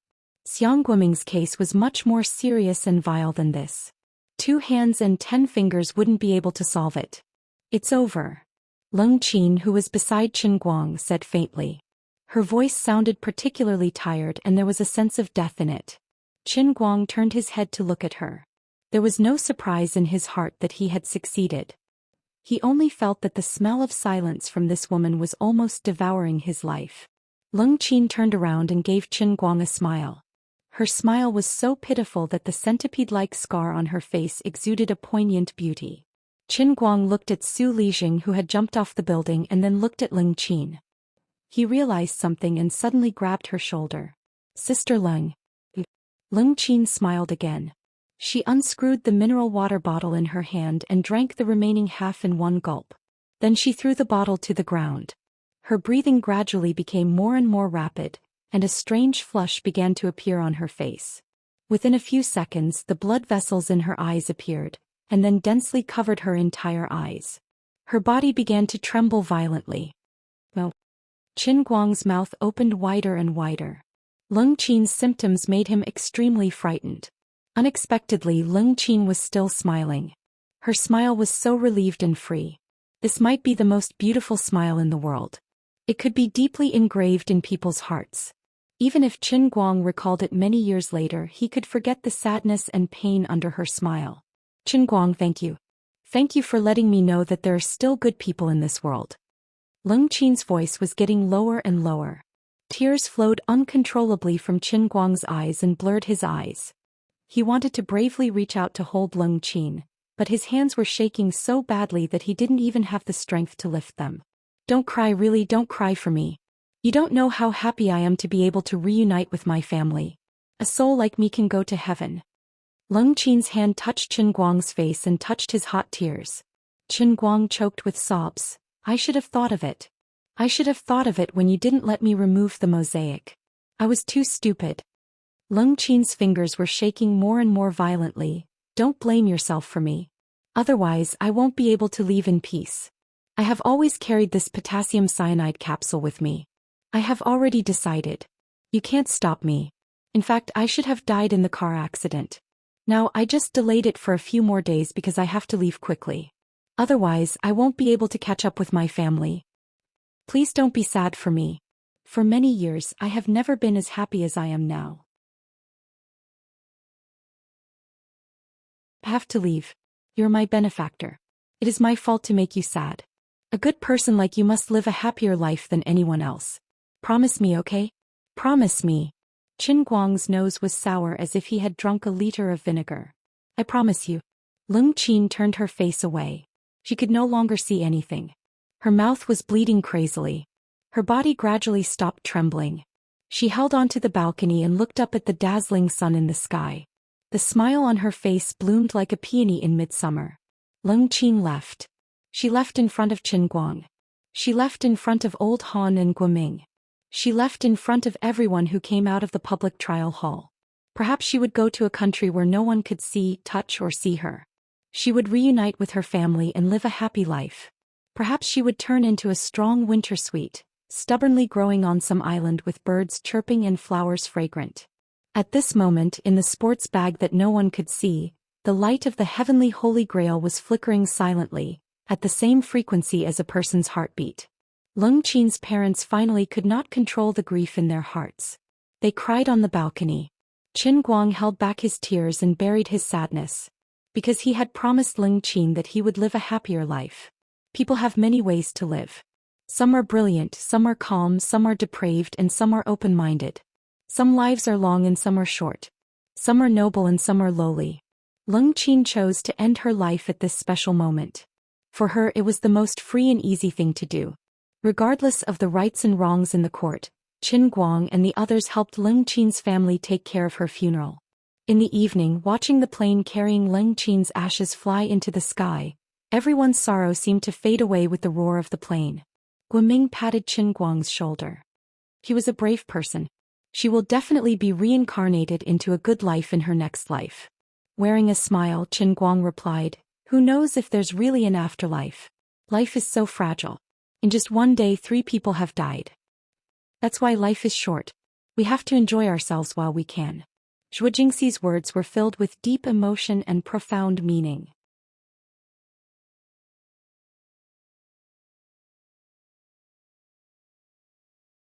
Chapter 440. That night Qin Guang, Lu Fei, Zhong Bai, Wang Qing, Zhou Jingxi, Fan Lingshan, Hua Ling, Zhong Yu, Old Han and Guoming were all drunk in Hailing Pavilion. During this period Qin Guang received a lot of calls on and off. Some were from his father, Qin Guoli, some were from his 3 grandsons and some were from Wu Tong. Speaking of which, it was funny. Wu Tong didn't know that things had gotten to this point until today. She complained to Qin Guang on the phone for a long time. She blamed herself and gritted her teeth in hatred. In the end she didn't help at all. Her words were full of blame for Qin Guang hiding it from her from the beginning to the end. If she had known this would happen she would have rushed back to help even if she had to go on a strike. Qin Guang made countless empty promises in succession before Wu Tong settled down. Jiang Yage also called.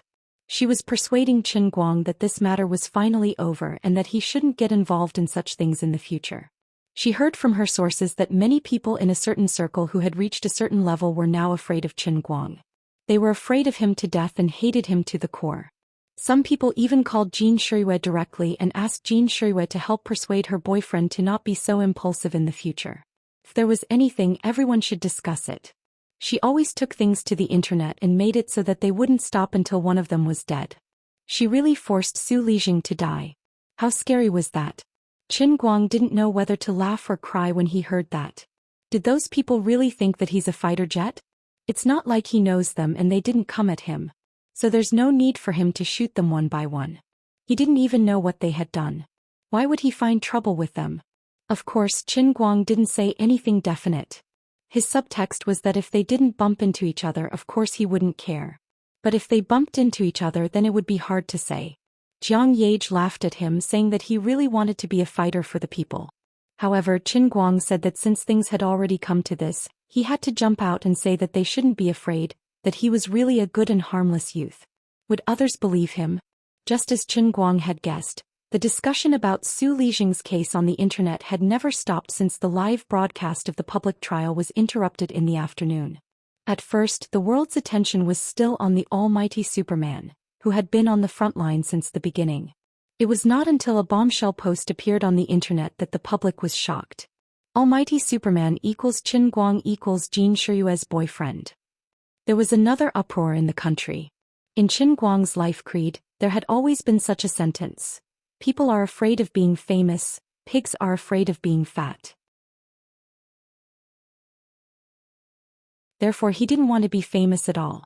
Even if he ran the Weibo account of Almighty Superman, even if his online celebrity account had tens of millions of fans, and the number of active fans could be ranked at least in the top 20 in the entire Weibo world, he never thought of taking off his mask. Even if he couldn't get advertising fees from the media to avoid real name authentication, he still refused to do authentication and didn't add any accounts. Up until today, this strategy that he was most proud of had been very successful. However, this long Weibo post titled, Almighty Superman equals Qin Guang equals Jin Shuiwei's boyfriend, had completely turned him inside out. This was definitely written by an insider who was in the know. He came prepared. A few months ago, Jin Jiang was rescued from the painting lake in Wujing City. At that time, the underwear Superman had caused a heated discussion on the internet, but later, because the real person couldn't be found, the matter faded away. However, this long article linked the underwear Superman to Qin Guang himself, because not long after the painting lake incident, Qin Guang amazed the world in the school's swimming competition. The author of the long article even found 2 photos from different periods, one of which was taken when Qin Guang was sprinting in the painting lake as the underwear Superman, and the other was taken when Qin Guang was sprinting in the swimming pool during the school competition. One of these 2 photos was published on the internet, and the other was published in the school newspaper. It was not difficult to get the material. Comparing the 2, even if the face couldn't be seen, the back, figure and even swimming posture were exactly the same, and the speed shown was not much different. This explained why Jin Shuiwei and Jiang Yage knew Qin Guang, and why they knew the almighty Superman. Then the author of the long article talked about the conflict between Qin Guang and Wang Ren in the Jianhuan school, and the conflict when Zhou Jingxi went to borrow equipment from the laboratory after Wang Ren was transferred to the School of Chemical Engineering. Qin Guang and Wang Ren once again intensified the conflict, and in less than 2 days Wang Ren's bad news was exposed on the account of the Almighty Superman. Then the author mentioned the Weibo post of his friend's relative that the Almighty Superman had posted in the southeast province. He mentioned that at this time, Qin Guang was not in Wujing but in the southeast province. 2 days later, Qin Guang came back from the southeast province and he brought back a girl from the southeast province. After this long and detailed analysis, coupled with the performance of the Almighty Superman during the whole process of the Wang Ren and Su Lijing case, the author finally came to the conclusion that Qin Guang was the Almighty Superman himself, and he was also the boyfriend that Jin Shuiwei had announced to the public, who was currently studying at the university with the surname Chen. Finally, there was a candid photo of Qin Guang's face without any traces of Photoshop, and a screenshot of the angry and violent Qin Guang's face on the TV. The entire article was supported by all kinds of evidence and it was convincing. Therefore, after it was posted, it received more than 500,000 shares in just 2 hours. Moreover, it would continue to be popular and it would get out of hand. The most important point that blew up the news was, of course, the identity of Jin Shuiwei's boyfriend. Jin Shuiwei, who had never had any scandals in the 10 years since her debut, was the one who stood out and admitted that she was in love, but she did not make it clear who her boyfriend was. Now that it was exposed, the news was simply explosive. Qin Guang's phone was almost exploding with calls. He did not do anything else that night, and dragged his tipsy state to answer one call after another in the dormitory. "Son, didn't you always say that Jiang Yage is supporting you? Why is the internet saying that you are Jin Shuiwei's boyfriend?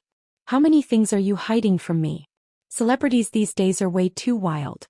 Why are their tastes so strong? No wonder you look so weak. So there is such an inside story. No, it seems that the tonic soup I made for you last time was not enough. I have to think of another way." This was a call from Qin Guoli. Qin Guang was afraid of the tonic soup. After rambling for a long time, he finally convinced him that there was nothing going on between him and Jin Shuiwei. Jin Shuiwei said that to help Jiang Yage cover up, and he was still the innocent good boy who was only supported by Jiang Yage. Then Tang Ying, Wenwen, Wu Tong, and even Zhou Jingxi and Lu Fei, whom he had just separated from, called again. Qin Guang almost talked until his saliva was almost dry before he finally calmed them down. Among them, Bai Nyangzi, that bastard, was the most inhumane. Qin Guang was so anxious that he was about to explode, and this guy actually opened his mouth. "Yo, brother Guang. I knew that with your merciful personality, you would never save people for nothing. I knew that you had something going on with your left and right hand. The ancients did not lie to me. We are brothers in this world. How about asking your Jin Shuiwei to do me a favor and endorse my novel? Your promotion last time wasn't very effective. I'm going to fail again." Qin Guang only gave this grandson one sentence: "Get lost as far as your thoughts can go." After hanging up the call with Bai Nyangzi, his phone finally calmed down. He looked at the time on his phone and it was already past 1 in the morning. He was sober and he was not sleepy at all. It was very awkward in the middle of the night.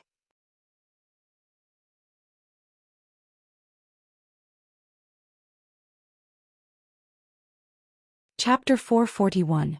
Bitterly sitting on the chair, he pressed the power button on the computer. Listening to the cold whistling of the wind in the dormitory outside, Qin Guang felt bored to death and had nothing to live for.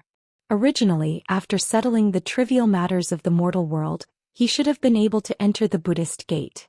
Every moment of the spring night was worth 1,000 gold, and he should have appeared on Zhou Jingxi's bed, enjoying the warm and fragrant jade.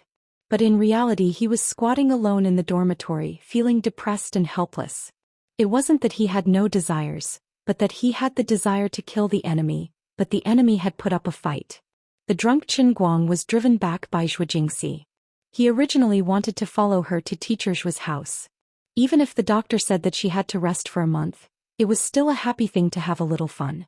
Unfortunately, Teacher Zhuo was still thin-skinned. In front of outsiders, she insisted that Qin Guang keep his distance, saying that if others saw that a teacher and student had an abnormal relationship, it would not be a good influence. In the future he had to be more careful. No matter what happened between the two of them in private, as long as there was a third party watching, he had to restrain himself. Qin Guang said that she wanted to have a secret relationship, but Zhou Jingxi said that she wanted to keep a secret mistress and let her be. But even though it was in private, she didn't even give him a chance to be alone. She also said that Ling Shan, a little girl, was still living in the same house. It wasn't good for the two of them to hang out together. Qin Guang rolled his eyes. Now you know that the influence is not good. That night when we did it for the first time, you didn't even know how loud you screamed. You don't know that when I carried you out the door that day, a certain little sister who was eavesdropping heard you and her legs went soft, okay? If I remember correctly, when she fell in, one of her hands was also in her crotch. But nothing he said was useful. Zhou Jingxi was stubborn and only stubbornly insisted that she had to follow the doctor's advice. They couldn't really do anything. Weren't you just causing trouble for the two of them by coming here? Qin Guang quibbled. I swear I definitely won't do anything. I just want to quietly hug you and fall asleep. Zhou Jingxi replied with 2 words, hee. Fine, she was the cave master and Qin Guang was a guest. If the host didn't let him in, the guest couldn't just break the door and enter, right? So now, Qin Guang was alone in the dormitory. He was bored to death and had nothing to live for. Suddenly he thought of something. Strange, why didn't Sun Xiaoxuan call when everyone else called? Although he had to explain every time he received a call, it was quite a headache. In the end, after everything settled down, he actually began to worry about his gains and losses again. In fact, he thought that Sun Xiaoxuan would have contacted him a long time ago, but she hadn't done anything these days. Although he didn't want to admit it, he felt a little disappointed. After logging into WeChat and looking at the messages, he found out that Sun Xiaoxuan had gone abroad last week. She said that she followed her aunt to some university research lab as an assistant. He guessed that she had been busy these days and didn't know how old she was.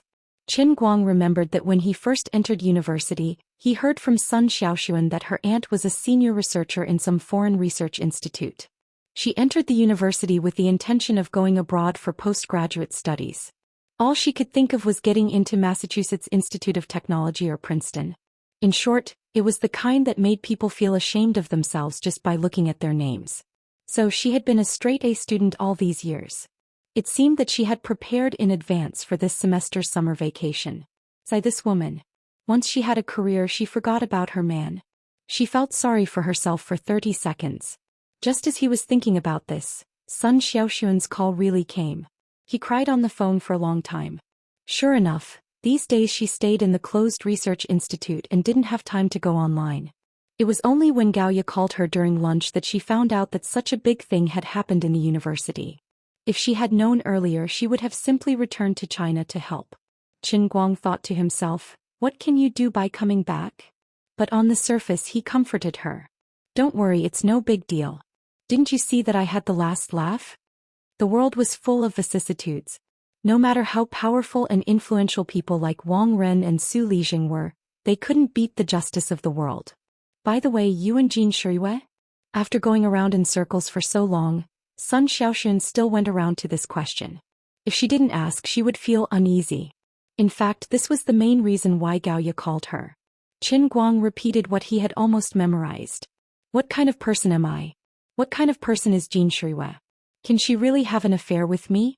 No one would believe me even if I said it. I usually listen to their songs. I'm just a groupie. How can a groupie chase after a star and end up chasing the person? After that, the little girl happily went to the laboratory to busy herself. Little girls were so innocent that they believed everything Qin Guang said. After hanging up the call with Sun Xiaoxuan, Qin Guang still couldn't sleep. He went online and found that his Weibo had completely exploded. Almighty be *T. Give me back my goddess. I swear to live and die with the goddess. I sacrifice my blood for the emperor. Kill this son of a B*T who tarnishes the goddess. This was a message left by Jin Shiyue's fanatic fans, which Qin Guang responded with a cold smile. You pitiful losers can only vent your frustrations on the internet. Why don't you try shouting before me? Let's see if I won't beat you to tears. Almighty Bro is a winner in life. He's so talented and has a beauty falling for him. I'm so jealous. Almighty Bro taught me how to pick up girls. I'll pay for it. Be reasonable. Almighty bro is quite handsome if you don't look at his face. No matter what you think, I'll be a fan of this almighty bro. Regardless of whether I can get the beauty or not, at least I've won. I wish you a blissful life. Everyone, what should I do now? I'm a fan of both of them. I love them both. I'm so confused. Please help me. I'm a man. I'm bisexual. This was a rational fan. Although Xianxia is very beautiful and a big star, I still have to say that there's no future in dating a star. Hubby, if see me, please message me privately. I love you, almighty bro, and I'll support you until the end of time. Facing this reply, which was read in the middle of a sea of greenery, Qin Guang held back for a long time and didn't click on it to send her a private message. Although he was really moved, he was now a public figure. He had to pay attention to his image. Looking at the uproar on the internet, Qin Guang also thought it through. Well, since things had come to this, there was no use in hiding. I can't hide it anymore. I admit it. So what if I'm famous? I'll just wear a mask when I go out in the future. No, that long article exposed my identity. I won't really be blocked at the door, right? K, just imagining the scene. I'm sitting in the classroom listening attentively to a lecture. Outside there are 180 people holding torches wanting to burn me, Xianxia's boyfriend. Although I'm good at fighting, I still feel a little panicky. Damn, please don't let me find out which bastard posted that revealing Weibo. I'll definitely beat him up until he can't take care of himself. Since things had come to this, he might as well upload his personal information. It was time to apply for a social media account to earn some advertising fees. It would be a waste if he didn't do it. With the old man's current popularity, he could start a social media account and post some soft articles from time to time. He could be a happy online celebrity. Even if it wasn't a lot, he would at least earn 500,000 yuan a month, right? Just thinking about it made him happy. Earning money while lying down was just that happy. He had spent a lot of money on this online celebrity account. It seemed like he would be able to earn back the money in less than a year. The old man was really a business genius. This way he wouldn't have to worry about Lioli cheating him. Speaking of which, now that everything had been settled, Lioli, the financial butler, hadn't made any moves.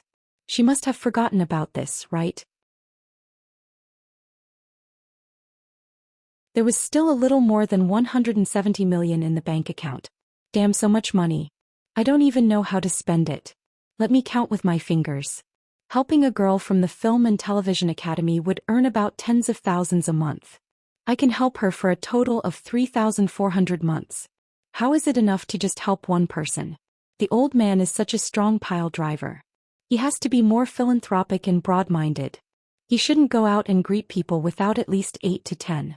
Then let's count it as 340 months, a total of 28 years. I'll be 21 soon. I'll be able to enjoy myself until I'm 50. Qin Guang's eyes curved into the shape of a crescent moon. He was a little excited just thinking about it. In the future, I must be a philanthropist who loves to help others and is willing to help the poor and the needy. It was a bloody lesson that taught people not to raise flags for themselves, especially on how they should spend their money, because karma came too quickly. Just as he was feeling smug, his phone suddenly rang.